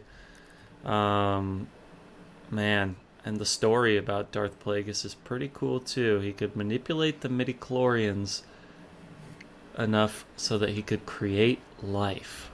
Huh. And he and his Padawan, or his apprentice, worked together. And, he worked so hard to try and figure out how to stop death, but he couldn't stop his own. And I love his delivery there, like, which of course eventually he did die. Yeah. It's just great moment in the movie. Yeah, he crushes this movie, honestly. I'm you'll have to tell me about that Plagueis book if I don't pick it up myself at some point, cuz I'm interested in their relationship too. Oh yeah, it's pretty fascinating, I think, and it's a well written book. Um, I know we've gotten a lot of these like ripple effects of like, well, this Jedi Master had this Padawan and they sort of took this quality from them but changed it in this way, and then they gave their Padawan that quality, but that Padawan changed it in this way, etc. So I'm curious, like for Palpatine, what he picked up from Plagueis and the lessons he learned, maybe that sort of altered his trajectory. yeah, absolutely. I for a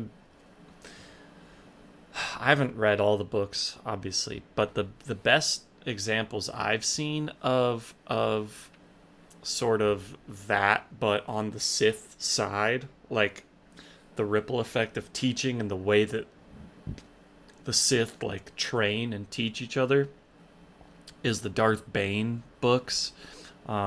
These take place long time before. Bane? Yes, Sorry. Darth Bane. Before any of the movies. Really cool books.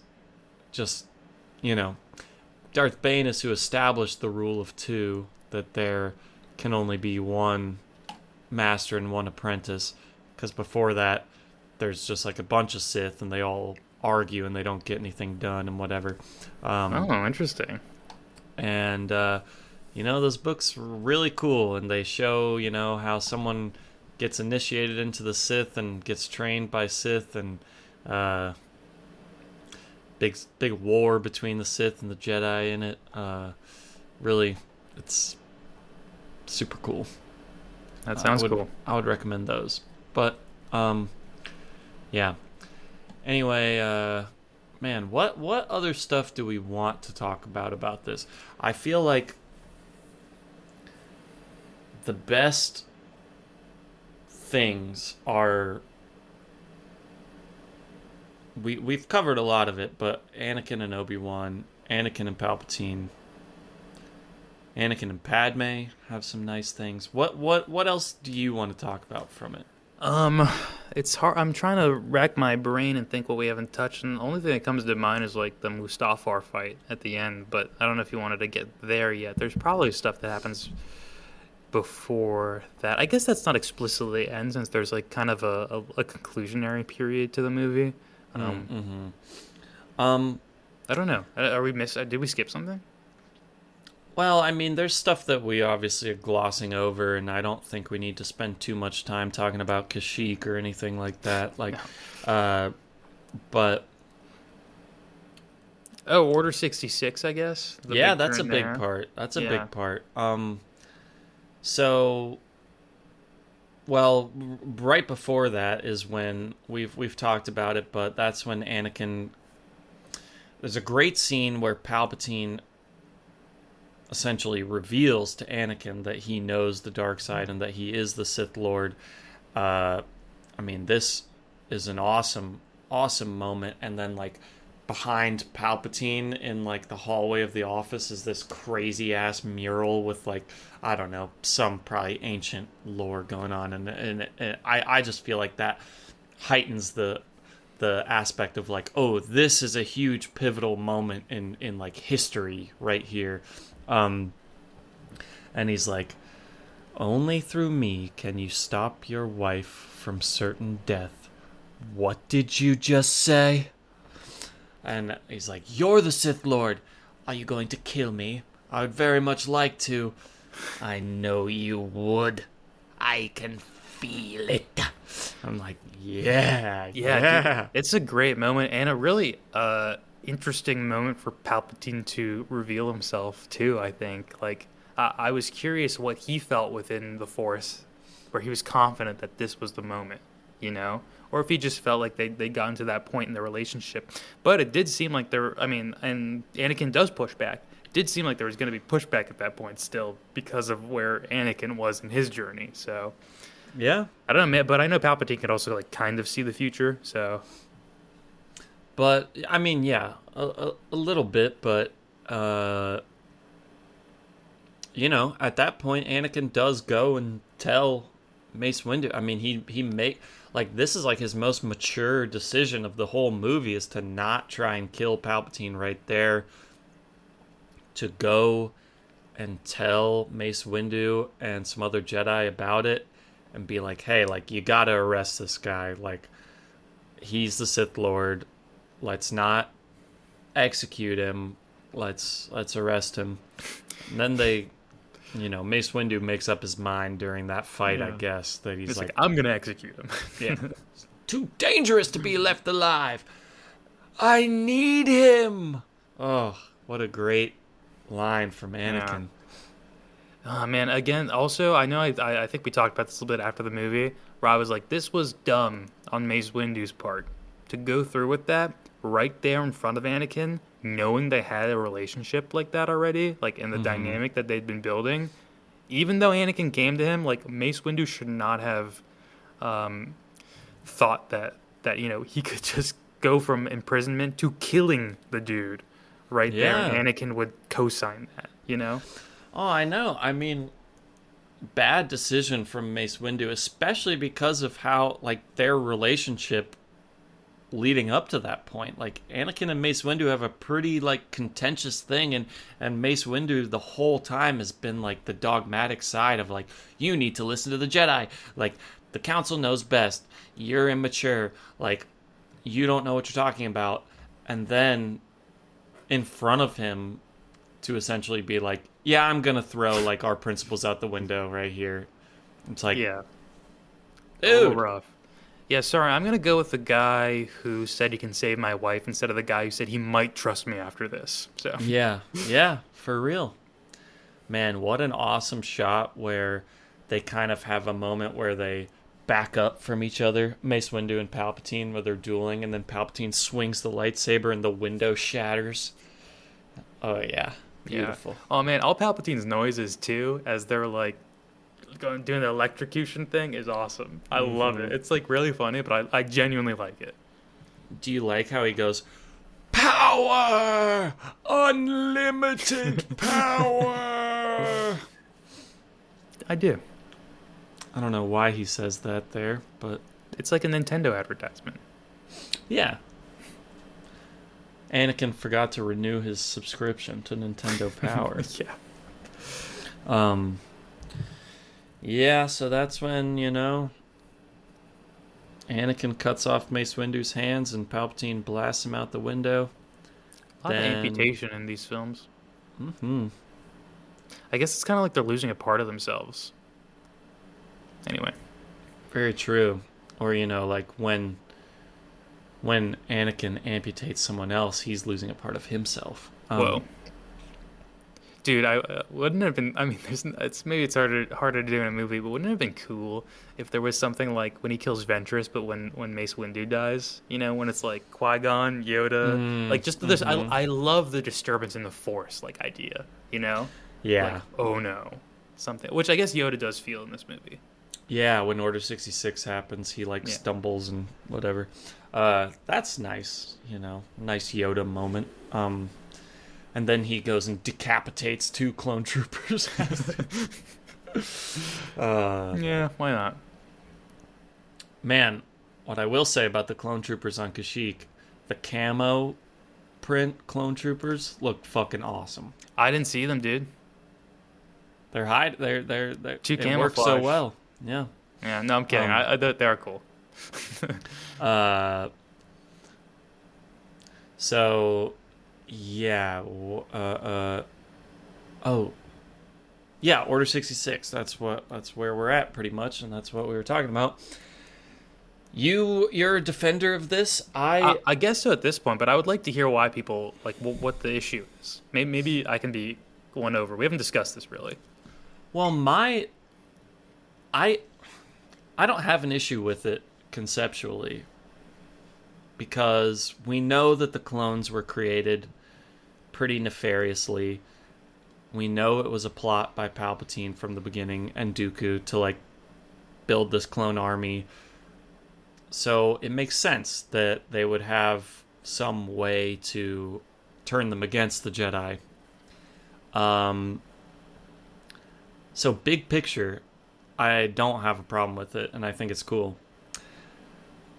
I just think in terms of the execution of it within the movie, it would have been really nice to have seen Palpatine interact with the clones in some way before that moment, or to have some kind of foreshadowing to it. But that's the thing where I'm like, I don't understand what you guys are saying with that point, like the foreshadowing aspect. Because from the perspective of someone who did not know what was going to happen, my prediction was that there was a kill switch in the clones, and they would just all die instantly. And I feel like if I'm predicting that, which was not so far off from what actually happened, which was just they switched sides, then there was proper foreshadowing to it to some degree, right? Am I wrong? No, I don't think you're wrong. I think it's maybe just this is so nitpicky almost feeling, but I think it's just even the way that it's said, Order 66, what does that mean? What are these orders? What's 1 through 65? Yeah, I don't need to know all of that, but it could have been cool.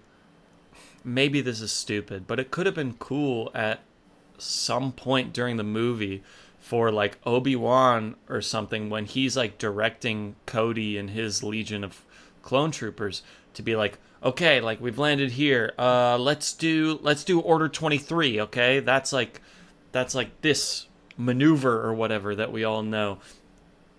I don't know. Just because it feels jarring. I don't think that I agree with you. It is foreshadowed that there is something bad like lurking within the clones that is just waiting to be triggered. Like that aspect of it, I don't have any problem with. But yeah, it's like we've never seen Palpatine talk to the clones at all until that moment. We don't know what these orders are.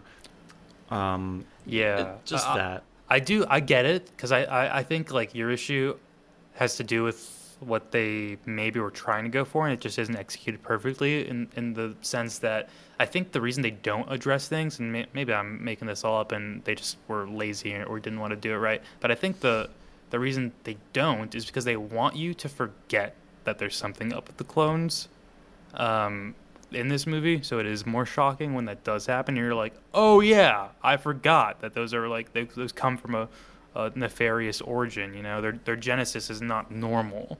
Yeah. But because of that, they do like just get ignored in those aspects that would flesh it out a little bit more. So I get that. Well, I don't even disagree with that either. I think that's a good point, and I think if that is what they're going for, then there should be more nice moments with the clones.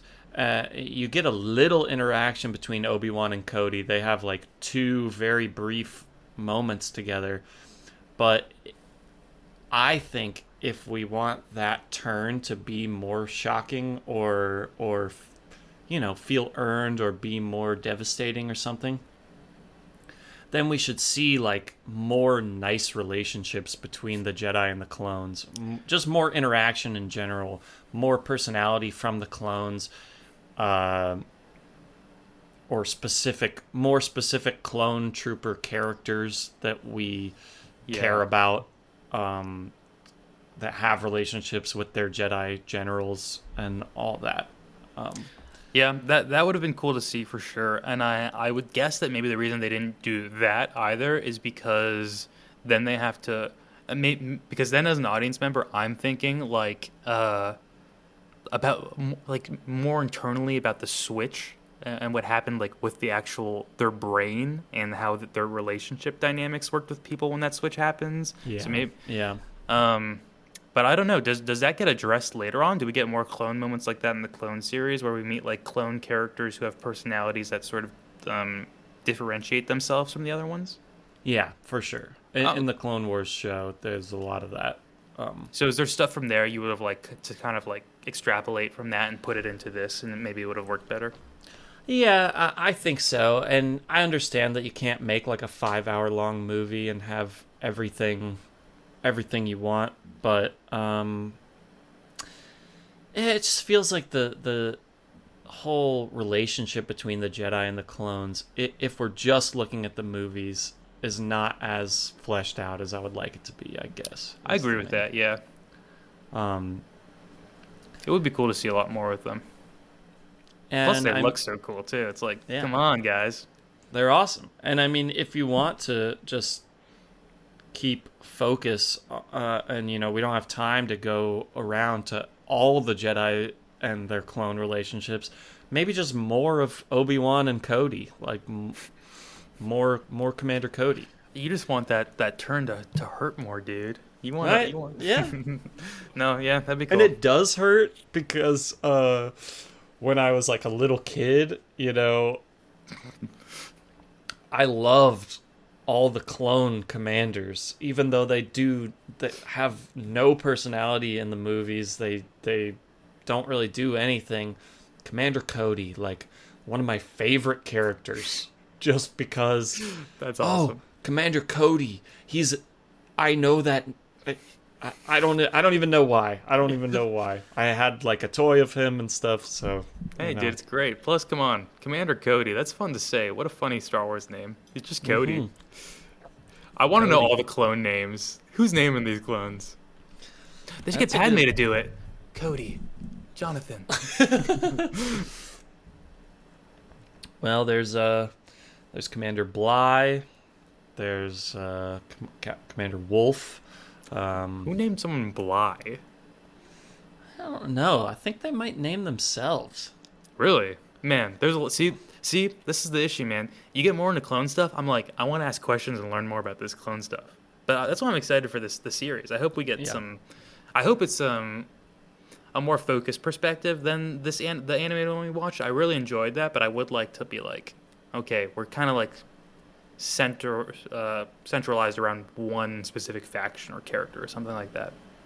Maybe not. I would say the Clone Wars show works in little like 4-part arcs a lot of the times, where one batch of 4 episodes will be hyper focused on one small group of characters, and then the next 4 episodes will be about a completely different thing and a completely different group of characters. So Okay.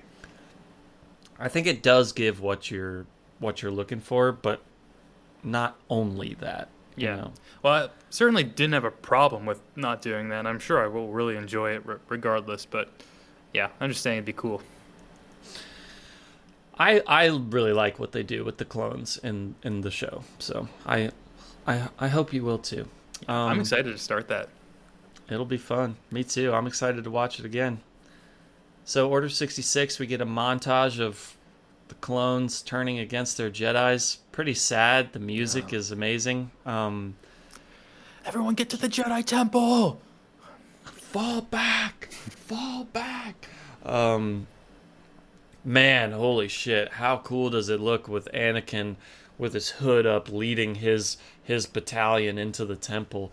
Oh boy, the 501st. That's his group of Can clones. you imagine being a Jedi?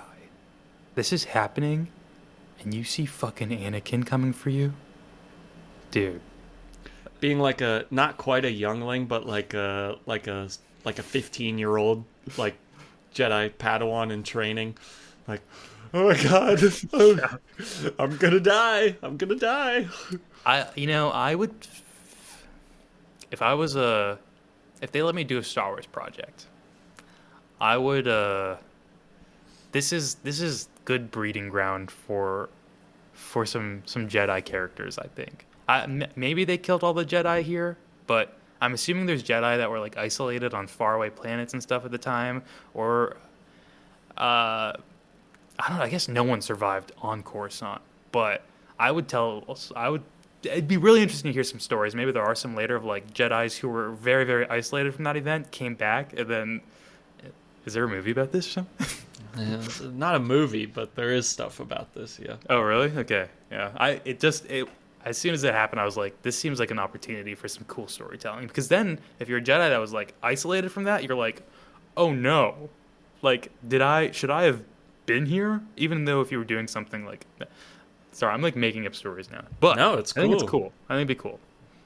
Hey, make up stories all you want. I mean, that's the beauty of this. Is it's such a vivid world that it's like, man, well, what was going on with this? Yeah. Then, hey, play the Jedi Survivor video game with the red-haired Jedi that you've been seeing. Oh, was he like on a far off planet or something when this happened? I don't know. I don't know. That's cool. You have to play and find out. That's cool. That gets me excited. Did I tell you because I went to GameStop like 2 days ago and I talked to the employee there because I was looking for a Star Wars game recommendation from him? Yeah. Yeah. And then you told me I'm gonna download that game you recommended, but I'm playing Bellatra right now. I'm a little addicted to it. So Nice. I haven't got into that because I think it would take up a bunch of my time because I love that kind of game and it looks awesome. So I'm just staying away. Yeah. Well, yeah. I feel like I'm learning poker now though, which is cool because now I feel like I can nice. play poker. Hey, I would love to have a poker night with the fellas sometime. That would That'd be be really cool. fun. I don't explicitly know how it works, but at least the scoring now I know how it works. Yeah. Texas Hold'em, pretty easy to learn, hard to master.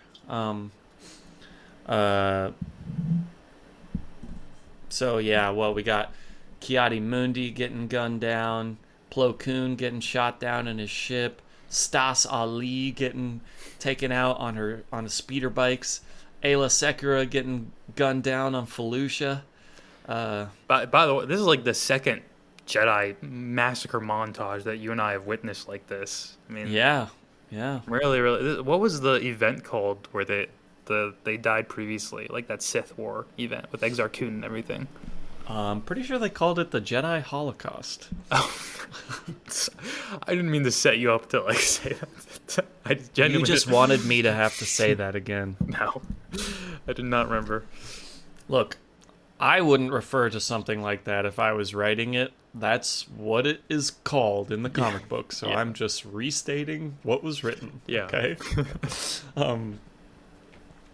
Yeah, but no, you're right. It is. We have seen this before. It repeats itself. With the Dark Horse comics. Yeah. Sad though. The Kiadi Mundi one is particularly sad because he's like, or I don't know how sad it is, but I think it works as a cool moment with the music and everything because he's like, come on, and then he runs ahead, and then he realizes they're not like running ahead with him, and he's like, wait, what? And then he looks back. Dude, it's genuinely a little rough to see all of the Jedis get taken so by surprise. Yeah. It's like, man, oh no. The bike one is brutal. Who was that? That's Stas Ali. Yeah, that one made me sad too. Like I was like, man, imagine you're riding with these guys, like, you know, you're doing your war mission, feeling good, feeling strong, and then they just turn on you like that. They pull back and they turn on you like that. Yeah. I mean, and that's like how they're taken out. So many people, I don't know, so many people. I've heard people be like, "What the heck? Like a Jedi couldn't fight off like 6 clone troopers?" It's like, well, yeah, they could, but they thought that they were their allies, and they just surprised them. I would also say they probably can, but and I don't know like the strength levels or anything of the clone trooper specifically, but like those the droids that like Grievous had in the animated Clone Wars series that were fighting along with him that we've talked about have a really cool design. I forget what they're called, but Magna Guards. yes, yeah, they were like our Jedis were not really able to handle them. Like No. they were kind of getting wrecked by them there. So if the power balance is equal, since those are both created by like the bad forces, then like the clones and those droids, maybe there's something there. I don't know. Yeah, for sure. And I mean, a whole battalion, especially, you know, I think it's a combination of the two things. Like, they are super well trained soldiers, and the Jedi just absolutely were completely blinded to this coming and taken by surprise. Yeah. Yeah, then, you know, Anakin. Master Skywalker, there's too many of them. What are we going to do? Anakin kills a bunch of little kids. Yeah, for the second time. Yep. He's 2 for 3 of these prequel movies for killing kids, and he was a kid in the first one. Is really yeah, true. Yeah. So it wouldn't have been like that big a deal if he had killed kids in the first one, because those were his peers at the time. Yeah, that would have been awesome, actually. You know, a bunch of stuff happens. Sorry, I have a question. No, I please. would love to know more about the fan reception to him killing those Jedi kids. Like, is this an unforgivable thing for people where they're like, I can never support Anakin or like him again, even though Darth Vader did end up like restoring freedom to the galaxy by the very end? I feel like it's a moment that is talked about a lot, but I don't really know beyond that, like, whether... I think it's talked about a lot because it's like shocking, and it is a pretty like bold choice to show those little kids like their faces and everything, and obviously they don't show him like murdering all of them, but so it's referenced a lot, but I don't think that anybody's like, oh, I don't like Anakin as a character anymore because of that. I don't think so. I mean, maybe somebody's like that, but I don't think it's the most shocking Anakin moment of the movie, even.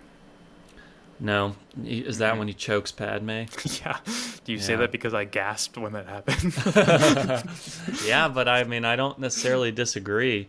Truly Um, never thought he would lay hands on her like that. I mean, I know he didn't lay hands on her, but yeah, but he's physically hurting her. yeah, So really, really insane to me. I was like, oh my god. yeah, If it's there was crazy. points of no return, that's one of the that's the biggest point of no return. He's just checking off the boxes of points of no return over and over again Yeah. throughout this, though. Like I said, dude, he just struggles forward, like panicking. It seems almost. Yeah, yeah. And he's just sent to Mustafar to go kill all the separatist leaders. General Grievous was told to send them to Mustafar for some reason, and they're all there, and he just slaughters like Newt Gunray and Wat Tambor and Sand Hill and all those guys. It's funny too because they're kind of like happy to see him, or at least calm to see him. They're like, Oh, oh, okay, Lord Vader! yeah, We were told that you were coming. All right, nice. rough. Yeah. Um, you know, we can totally talk about the whole final sequence, but just before we get there, I know we talked about it a little bit, but Yoda and Palpatine fight. Also, fucking Bail Organa. This is another issue I have with the movie. Who is this guy? I mean, I know who he is. I Dude, that's know Leia's who dad, Yeah. He's the senator from Alderaan. and he's always wanted I- kids. Yeah, I mean, I know, and I feel like every critique I have, I can already like see. Not like people comment on this podcast that much, but whenever I critique stuff on like TikTok or whatever, I can already predict like the things that people are gonna say, and it's like, no, I know that this is explained in like books and other stuff. I'm talking about the movie, Yeah, okay? And like most people are just gonna watch the movie. Like, who is this dude who has seemingly such a close relationship with Obi-Wan and Yoda? Anyway, whatever. I still see George Santos every time I look at him. May he rest in prison. Yeah. I kind of see what you're talking about there, but George Santos is so much like younger and less like regal looking and everything. But Okay, but if you put George Santos in the Star Wars universe, he'd be in Organa. He'd be Uncle Organa. Okay. he'd be the renegade Organa. Yeah. He'd be the defraud the government Organa. Well, and Bail Organa is kind of like, hey, we need to defraud the government. But they're actually right. Yeah. Palpatine, turns the Republic into the Empire in a big declaration. Yoda and him fight. The thing I wanted to call out about their fight, one, I love when Palpatine refers to Yoda as my little green friend. I don't think anybody has ever pointed out that Yoda's green or made acknowledgement of that, Yeah. except for that moment, which is kind of funny. And then they fight, and it's like, okay, I guess it's cool to use the Senate chamber as like a battleground. The Senate chamber that we've seen throughout all three of these prequel movies. But why is the fight them just like throwing the platforms back and forth to each other, and like, I don't know. I do have to tell you, I don't think this statement's going to sound maybe a little funny because I don't remember it too much. I don't think this was the best fight really but I'm saying that because I don't remember it. Like I don't remember the moment to moment of this fight as I do like a lot of the other ones in the movie. I just remember Yeah. them like force messing around with the disc things. That's it. Yeah, I mean it's kind of weak, and it's cut back and forth with Obi-Wan and Anakin fighting, which is like I would much rather just be watching that uninterrupted. So that's probably why was like trying to get back to that one then. Yeah. And then that's the part where Yoda's like scraping his fingernails on the thing and falls. It's just strange. I don't know. I don't care for that whole apart. I But forget how Palpatine gets away though. How did that happen? he just pushes Yoda down. Yoda falls to the floor, and then Palpatine's still up there. And then the clones come in, and they're like, "We didn't find a body." And then Yoda essentially just gives up. He's like, Exile I must. "Yeah, okay, Yeah. if you say so." Yeah. Obi-Wan goes to Padme and tells him Anakin's, gone to the dark side. Which, sorry, by the way, can I just say, you're sneaky, Jackson. You're really sneaky because I feel like a year ago, when we watched the original movies, you and I were theorizing why Yoda was on Dagobah together. And it's like, it felt fun, We were both theorizing, and we both didn't know. And now I'm here, I'm like, wait a second. This mother knew the entire time. He knew why Yoda's there. Well, sometimes I'm bad at keeping stuff to myself, but in those moments I try and be like, okay, like let's use the information that we do have and see. You're so genuine at it too. I'm like, I believe it's not something that was addressed. So I'm like, yep. But I try to make it be so that like I'm not letting on like, oh, like we're gonna find out later, because like I don't know. Hey, no, you've done a good job. Honestly, I want to keep consuming Star Wars stuff outside of like the online sphere of it, because I really like that I'm like getting this series and not really getting interjected with fan opinions that I would probably not care that much about anyway, Hey, that's awesome, and I think that you have unlocked most of the big spoilers at this point that people would be talking about online.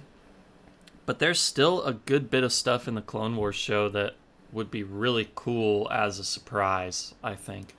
And maybe you'll will be a big fan of Rogue One or something too. I don't know. People really like that movie a lot. I think I'll like it. It sounds like I mean, maybe I don't know, I guess.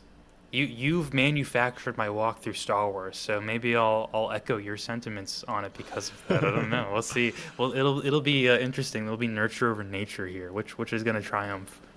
Hey, I mean, I'm having us go over all the big things. I'm not skipping stuff that I don't like. No, I know. But you are my intro to Star Wars. You are the tour guide through Star Wars. This is true. It is a little bit catered, and I guess now with the comic books and things, it'll be a lot more like just what I think is good instead of all of them. But yeah, that you're right. But I try and be impartial, at least in what I'm showing to you. Of course, I'll tell you my opinions about stuff after we see them, but no, I know, and I think you've done a good job with it. I'm just saying, I mean, we've heard from our friends even who watched the prequels first. Their perspective is different because of that. So there is some influence of the way we've done things. It's true. You're right. But I mean, would you have wanted to, in retrospect, do you think it makes sense to watch the prequels first before Not at all. the original? I still don't understand anyone saying that. I think their arguments fall apart as they continue to say why they think that's a good idea. Yeah. And Jackson, if you showed me Phantom Menace first, genuinely, I don't know if I would have wanted to continue. I probably would have, because like you're my friend and you like the series a lot, and I would have been like, okay, I guess I'll give it another shot. But man, I don't know, man. I sour more and more on that movie the more I think about it. I mean, maybe I could have just been like, hey, Jar Jar Binks, barely in the other ones at all. But I understand that perspective for sure. I was even rewatching like the Darth Maul scenes, dude, the other day, and I was like, these are really cool, but like, I don't know. He's mysterious in the movie, but it's kind of not a good mysterious to me. He kind of is just a force that shows up and is going after them, and it's like, oh my god, this is like the Sith are attacking the Jedi. Like, we didn't even know the Sith were still around. Blah blah blah. And then we get nothing. About, not to, I don't mean to like critique Phantom Menace during our Revenge of the Sith episode, but That's okay. I was just watching the clips and I was like, these fights are so cool, but I just like the ideas behind them aren't strong enough for me to like be super captivated by them. You know, like I can only appreciate them on an action level. Yeah, I can see that for sure. I would say the end fight with Qui-Gon and Obi-Wan and Darth Maul has huge ramifications for like the future of Anakin, the future of the galaxy, and all that. So that one in particular does do it for me on a deeper level than just the action. That's fair. But it is also definitely influenced by like nostalgic love for the character of Qui-Gon, thinking that the Obi-Wan Qui-Gon relationship was so much cooler than it actually is when I was a kid. Yeah, I think it's because I just like Qui-Gon doesn't resonate with me as a character for some reason. Like nothing about him I find particularly interesting. I don't know. He's just like not my favorite Jedi. No, like he's not bad, but he's just not my favorite. You know, he's just there. Yeah, that's okay. Be mindful of the living force. Nah, Though. Okay. pass. Let's just get into Obi-Wan and Anakin, or you know, Padme landing on Mustafar with Obi-Wan having snuck himself aboard. You know, great interaction. Some of the biggest quotable moments from the whole movie is when, you know, you have turned her against me. You have done that yourself. Yeah. You will not take her from me. So good, dude. Really, really great.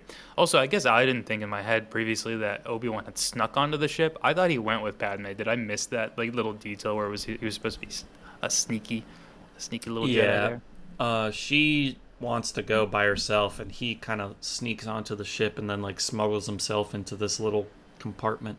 Okay, I guess I missed that. So she was surprised equally that he was there too. Yeah, she didn't know. Interesting. Now I'm trying to think, well, I guess he had to go. I'm like, was that a good idea for Obi-Wan to go there? But he had to. No, there was no way around it. But he kind of reveals himself in a way that's like, okay, you might be putting Padme in harm's way here. Let her go, Anakin. Let her go. Man, Awesome. really great moment. And then, you know, I will do what I must. You will try. Some of the best fight choreography in the whole thing. Mm-hmm. Obi-Wan and Anakin fighting. Yeah. It's amazing. Obi-Wan's on the defense the entire time, pretty much. And Anakin is just going absolutely nutty. It's beautiful, and it feels so earned thematically and everything, too. And this is so much better than like the factory fight in the last movie when it comes to the environment too, because two examples of environments that should be dangerous, where one is not treated like it's actually dangerous, and it's treated like it's extremely dangerous here. Like, Yes, yeah. you are so worried the whole time for the fire and the lava, and I guess that you can really piece together that that's how Vader's gonna get burned here. But you're still. I mean, I didn't explicitly know, but I had an idea. But I'm like, oh my god, like I'm waiting for it to happen, you know. And Yeah. whew, And when it does, it's intense, Yeah. too. he screams, yeah. And I think it's cool, like, you know, it's a little on the nose, but for, like, this planet to be where, like, everything goes fully wrong, and it's like, you know, this hellscape of a world. But it's awesome, the progression of the fight. I mean, they're inside, and then through the fighting they smash the, I guess, like, stabilization controls of the mining facility or whatever it is, and then the facility starts to fall apart, and they're, you know, falling apart with it. It's a little ridiculous when they're like swinging on ropes back and forth against each other and everything, but I love it. I I still love when love they're it. like climbing the tower or whatever that's like sinking to the lava though, and Yes. it does the shot that's further away, and you can just see the lights from the lightsabers going. Oh, dude, The wonderful. way they're like bouncing off of each other. Oh, so good. Yeah. There's all obviously the moment where this is before that, but where they're standing face to face and they just kind of do like a little twirl and then. Oh yeah. Gosh, dude, man. Oh, what a sad fight too. Like the whole time, you're like, oh no, these two shouldn't be going at it. No. Oh, I know. And that's why it's so perfect. I will do what I must. You know, he doesn't want. He doesn't want to fight him. Poor Obi-Wan, man. He tried He's his going. best. He's going. Please, please, do not make me go fight. When he's talking to Yoda, I can't. I can't kill Anakin. Like that's my brother. That's my best friend. And Yoda's like, dude, you're not powerful enough to fight Palpatine. Like I have to do that one. Oh, yeah, and doesn't Anakin also say like, okay, I'm not gonna kill him. I'm gonna bring him back. I'm gonna bring him back. Was that not what he said too? Oh, Obi-Wan. Yeah. Oh, sorry. Did I say Anakin? No, it's okay, but yeah, I think so. He's like, yeah, I'm gonna not kill him. I think I can still bring him back, but I guess to his credit, he doesn't kill him, but he also does not bring him back. no. And And he thinks he killed him. I was gonna say, do we? Yeah, do we think that Obi-Wan thought that was the end of Vader there? And I'm so curious now. The next time they see each other, I guess is it in? I mean, is there any? Oh, I can't ask this. Okay, never mind. I would Yeah. assume though it's not till the movies because I'm trying to remember the explicitly the interactions they say there, and I think they have not seen each other for a long, long time at that point. I won't say anything about Okay. that. But I do think that's a cool thing of him thinking that he died and not realizing that this Darth Vader person is Anakin. Oh yeah, I didn't even think about that. He wouldn't know. I mean, you wouldn't know that was Anakin by looking at him. Yeah. No. No. Pretty clowned on moment of the movie. People really don't like the no. I liked it. I don't think it's that big a deal personally, but man, so yeah, I have the high ground. That's another huge quotable moment. Yeah. And you get it because he also has like the moral high ground. Yeah. Mhm. I have And the high Anakin's ground. arrogance, thinks he can just do it. He flips. It's also fucked up of Obi-Wan. I mean, I like this about the characterization, where it's like, okay, he's like, you were my brother, blah blah blah. When Anakin's catching on fire and everything, they're screaming at each other. Yeah. Obi-Wan, yeah, like maybe he assumes that Anakin's gonna die from like burning. If you assume that, go kill him. Yeah, Bro. that's a good point. You're really gonna let him burn to death? But I think what it's trying to say maybe is that Obi-Wan, that's a moment of weakness of Obi-Wan where he's like, I can't kill you. I can't do it. And like, I beat you in this fight and you're maybe gonna die as a result of it, which is what I need to happen. But I can't kill you. I can't like do the killing blow. So I'm just gonna walk away. Like, bro, what the fuck? That's super fucked up of you. Yeah. Yeah, that is a But little messed up now that I think about it too, because he also does some of his like moral musings while Anakin's just like toasted at that point. yeah. It's like he's not taking that in, dude. Yeah, But- yeah, yeah. That's so good too, man. What is the actor's name again? Who plays Anakin? Hayden Christensen. He's really good. I really like him. Like Yeah, he's awesome. a lot of the delivery is, I don't know. I like what he did with the character. It's fun and it works really well. I think as it slips into more tragic territory. I agree. I think he's great at like making me think that Anakin is cool and like a fun guy, and then also like evil. Like he plays both of it pretty well, I think. Dark side, dude, strong within him. Hmm. But again, I watched this movie and I kept being like, I don't know, something resonates with Anakin, and maybe it's just like the idea of like making mistakes and trying to plow forward with mistakes, and then makes bigger mistakes, and like in real life, that's a lesson you can learn and like correct. But this is a little more severe, so No, but I totally agree with you, and I feel like that's what we talked about in Return of the Jedi too, like with how obviously it's, much larger than life, unrelatable situations, but the interpersonal dynamics of it are very relatable. And there's this whole thing of like self sabotage and thinking that you're too far gone.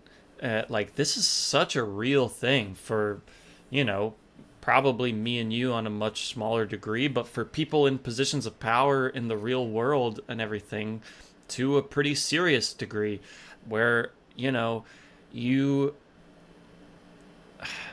like, not to, I don't know, I don't want to get so dark about it in the real world or anything, but like, certainly there have been times where I'm like, oh well, I've already done this bad thing, so like, what's something else at this point, like, yeah. oh, I've done this bad thing, so I must be a bad person, so I guess I'm a bad person who does bad things. Now I'm gonna do another bad thing.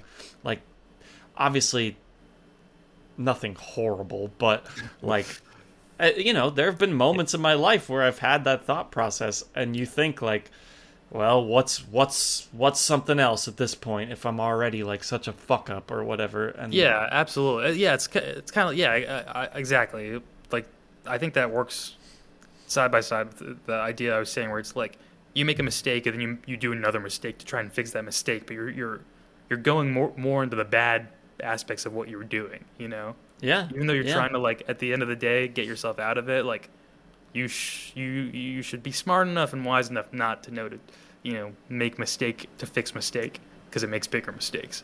But And it's like, we all do know that, but we still do it anyway. Even in those moments, you know that it's wrong what you're doing, but you do it I anyway. think you're gonna pull off a Hail Mary is the thing, and Yeah. and then you get burnt. Then you go, I hate you. Oh boy. And how about the transformation into Darth Vader? The actual suit up scene is so good, I think. Yeah. And then he rises on the table like fucking Frankenstein. Visually, one of my favorite moments of the movie. Mm-hmm. And also, Oh, yeah. I love his force outburst too. Mm-hmm. I think that's so wonderful. And it's like popping all the medical droids and like the fluid bags and things like that. Oh, it's great. It's great. Just a really, really awesome moment that felt. And I think before I was like, I hope we get to see Vader suit up, but then I realized we might not see that in this movie. Like, maybe, but man, we got it, and it was great. I loved it. I mean, it's a great way to end the movie. I mean, what a dark movie. Just ended on like the darkest, saddest note possible. And I think it's cool Palpatine convinces him that he killed Padme there when he choked her out. So in Anakin's mind, his child, he didn't know there were twins, but he thinks that they were never born at all. So he killed Padme and he killed his unborn child. So like, he just, the exact opposite of his goal. He annihilated everything near and dear to him in his head, basically. And he ruined his relationship with the Jedi, his relationship with Obi-Wan, like, on a personal level. Like, he ruined everything for himself, it seems. Like, his self-thought would be. And now, the whole Darth Vader physical aspect of it, I think, is such a nice parallel to the dependency on Palpatine. This whole thing was to save Padme's life, and not only did he fail to save her, he thinks he killed her. Yeah. So like, so he would be pissed at Palpatine, like, oh, we didn't do any of the stuff that you said we were going to do, but now I don't even have my body anymore. I don't have any other friends. I have destroyed every relationship that I've had except for you. So now what am I going to do other than be your servant and do what you want? And I have to also now rely on this machine that you presumably created for me to stay physically alive as well. Like, he's just completely enslaved to Palpatine at that point. And honestly, it's crazy to think about how long he is Vader for, because that is just like year after year of immersing yourself in like such what seems like would be like a hateful and volatile ideology, and just weight and perspective to look at everything. And you're surrounded by, well, I don't know what their interactions with some of the, well, again, no, we get to see all these generals and folks actually in the original movies. These Sith, or these dark side generals. What do I call them? Like the guys that get choked out by Vader and stuff. Oh, like the Imperial officers and stuff. Okay, yeah, Imperial officers. Yeah. With all those guys, I mean, just like it cannot have been a good environment for him mentally. Not to be like, we really need.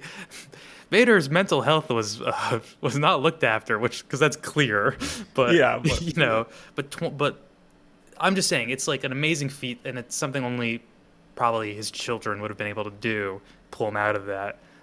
So I don't know. I just think it's a really nice thing with Star Wars, and it all comes together in a cohesive way. Yeah, I really agree. And like, yeah, for the little flaws that I'm not saying they're inherently flaws, the issues that I have with the movie, the overall themes, the big ideas, and the main things that they're trying to communicate, extremely effective, like absolutely work. And like you said, it all comes together. It is the perfect contextualization for all 5 of the other movies. Like, at least not the whole movie, but at least Anakin's transformation to Vader. Like, amazing. Yeah. Man, I'm I'll be curious. We'll have to revisit in a year or so my opinions on this. But I kind of do think if I watched Empire Strikes Back again, it would be a better movie for me even after this now, you know? So now, I didn't even think about that beforehand, but now I'm like, oh, I got to factor that eventually into how I look at these, I guess. I don't know. But right now I'm going Revenge of the Sith as my number 1. Hey, well, I'll watch any of them again with you anytime you want. Hell yeah. I want to watch Empire again, just cause I love it. Yeah. The yearly rewatch. Have you watched it since we watched it? I watched probably like the first half of it a few months ago. But nice. Yeah, I need to again soon. Yeah, we see Obi-Wan drop Luke off at the Lars household, as we talked about. We see Leia on Alderaan. Alderaan seems like a nice place to live, huh? Yeah, looks I'm sure. Pretty beautiful. Hey, well, the Organa family will give her a good childhood there at least. Yeah. Hey, she's a royalty. You're right. She got the better end of the deal here. Well, yeah. I mean, at least on a foundational level, not knowing what would be coming ahead. Yes, you're right. In terms of like a safe, well-maintained childhood, absolutely, she got the better deal. Yeah. And then we get, well, obviously Luke being dropped off is the very last part of the movie, but right before that we get Vader and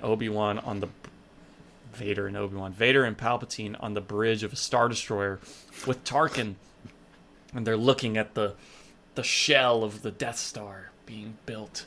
Oh God, I forgot about that. Yeah, I forgot we got that. I remember because I was like doing the math in my head after. I think I asked you. I was like, so there was 17 years they were working on that or something. I don't know. I don't remember. Yeah, 19.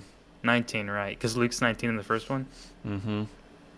Just like how Anakin's 19 in the second one. Whoa, it's like poetry. Exactly. Yeah. I don't know. I loved it. I loved the experience of seeing it in the theater, and I'm super happy that you liked it as much as you did. Yeah. That's awesome to hear. And I mean, soon we should just watch all six. Like maybe not in one day or whatever, but pretty in close. Why not? Why not in one day? Let's see. That would Jackson's be always been a coward. wow. Okay. No, It'd just be like 15 hours of movies. Okay. Oh, so I didn't realize you didn't have that type of endurance. My apologies. My apologies. I could probably watch like 3 of them in one day. Yeah, realistically, I think you actually could do a movie marathon better than I could. I generally like when someone watches a movie, then there's like the opportunity to watch another movie. I'm usually like, no, we just watched a movie. Yeah. I don't want to watch another movie. I normally feel that way too. Unless it's a movie I really didn't like, then I'm like, I need to watch like a good movie right now to get that taste out of my mouth. Like, hot take. Did you see Challengers? I did, yeah. I think we talked about this because Oh, okay.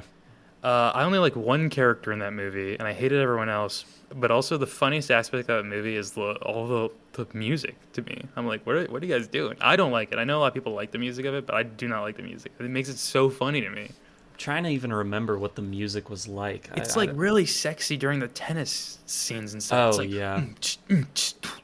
Well, you don't get it. The tennis is like sex. Hey, man. Yeah. No, I guess. I do not like that movie, but I think I enjoyed it more than you, but definitely. If characters, it's hard to like a movie when the characters are really annoying. There's exceptions to that, but this was not the movie for it, you know? yeah, I don't always have to like the characters. Like they could be bad, annoying people, and sometimes that's in service of the movie. And I think it was trying to whatever. It didn't work for me either. The characters, for sure. Wait, how did this come up again though? Because I was talking about Daniela and I saw Challengers, and we both really didn't like it, and we were like, man, like, And when we were going to see Challengers, Spider-Man 3 was also playing in the theater. They had been showing all the Spider-Man movies in the theater around that time. And we saw all these people like wearing Spider-Man TV or t-shirts in line to go watch Spider-Man 3. And even on the way into Challengers, I was like, man, I think I'd probably rather be watching Spider-Man 3 than this. And then we finished the movie, and then we were both like, fuck it, should we just like get a drink and then go watch Spider-Man 3 like right now? And then that's what we did, and it was awesome. Wow, Spider-Man 3 over Challengers, huh? Oh yeah, easy. Well, I think I agree with you, but Spider-Man 3 is, as much as people are like, I love that movie, that's like a bad movie that I cannot get behind. I'm like, man, I hate it. I think it's good. I think it is the worst of the 3 Sam Raimi Spider-Man movies, but oh man, yeah. Well, just his bad Peter shtick just is like so absurd to me that like I love that. It loops from being funny to me just where I'm like, what are we like? I'm in crazy land now. Yeah, it's ridiculous. It's absolutely the scene where he takes Gwen Stacy to the bar that Mary Jane's singing at, and then they'd have like a dance number. Yeah, I also have the imagery in my head of him like just like on the phone, and there's this German girl neighbor or whatever, and he's like, more cookies. Like, yeah, stupid. Yeah, it's like the landlord's daughter. Also, huge issues for me. Not to get into Spider-Man 3. I hate Topher Grace as Eddie Brock. Like, absolutely. What are we doing? Venom. take Venom completely out of the movie, and it's much better. I don't like James Franco, so it's like, there's just not a lot. There's not a lot of wins for me in this movie. Yeah, the whole thing of him having amnesia is like really weird and stupid too. Yeah. Yeah, but there's parts about that movie I really like. I like Black Suit Spider-Man quite a lot. It looks cool. Yeah, suit looks awesome. You mean his like how he changes though, or the suit? Both. I can't remember like explicitly how he acts differently when he's in the suit. So maybe I just need to rewatch this at some point. It's just like a little more aggressive and stuff. But the suit looks amazing. I'm just a huge fan of the '90s cartoon, and I feel like it does that better. So maybe I shouldn't compare it to that, but I love the Venom saga during that. It's really well done in the '90s cartoon. Shocker! I'll chase you to the ends of the earth. I do love that too. Come on, awesome. All right. Well, anyway, any more Revenge of the Sith thoughts? Hello there. Should we wrap it up? Goodbye there. Is there any Star Wars sign out that I'm gonna get in a future movie? What is that? What am I doing? It's Yeah. just Obi-Wan's stance when he's going to fight General Grievous. Oh, that's the lightsaber you've got there. Okay. Yeah, right here. Yeah. General Kenobi. The negotiator. Dude, you did that, and I was like, oh my god, his lungs, they must be hurting. You did it actually really good at the lung damage. Hurt my throat a little bit. Oh, there you go. Yeah. I imagine someone of your reputation to be older. General Grievous, I thought you would be taller, or whatever he said. What he says. Anakin says that to him, yeah. That's funny. A fine addition to my collection. Yeah, anyway, I could just keep saying quotes from the movie. Hey, man. I like to hear your impersonations, so I'm happy to hear them. Thanks. I hopefully people don't mind the Mace Windu ones too much. I'm just doing his specific voice, okay? Yeah. This from the guy that said Jedi Hall. Never mind.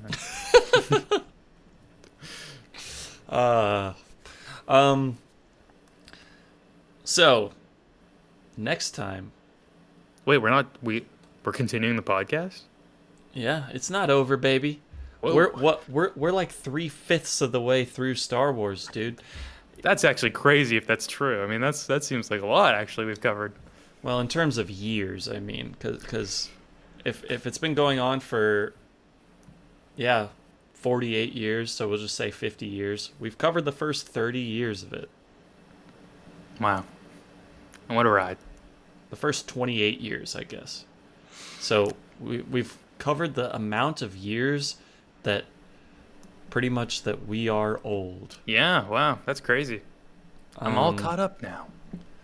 Yeah, and then, but in terms of like podcast episodes, I don't know about that because we'll start getting into TV shows pretty soon, and that'll be more episodes. Yeah, so. We got another decade of this podcast, I'd assume. Let's go. Yeah. It'll never end. Dude. It'll never end. Well, yeah, that's actually true.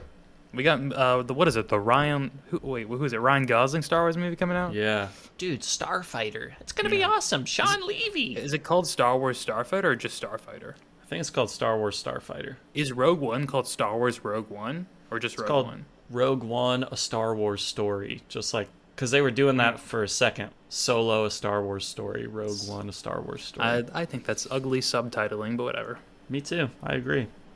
Let me just call it Rogue One. Yeah.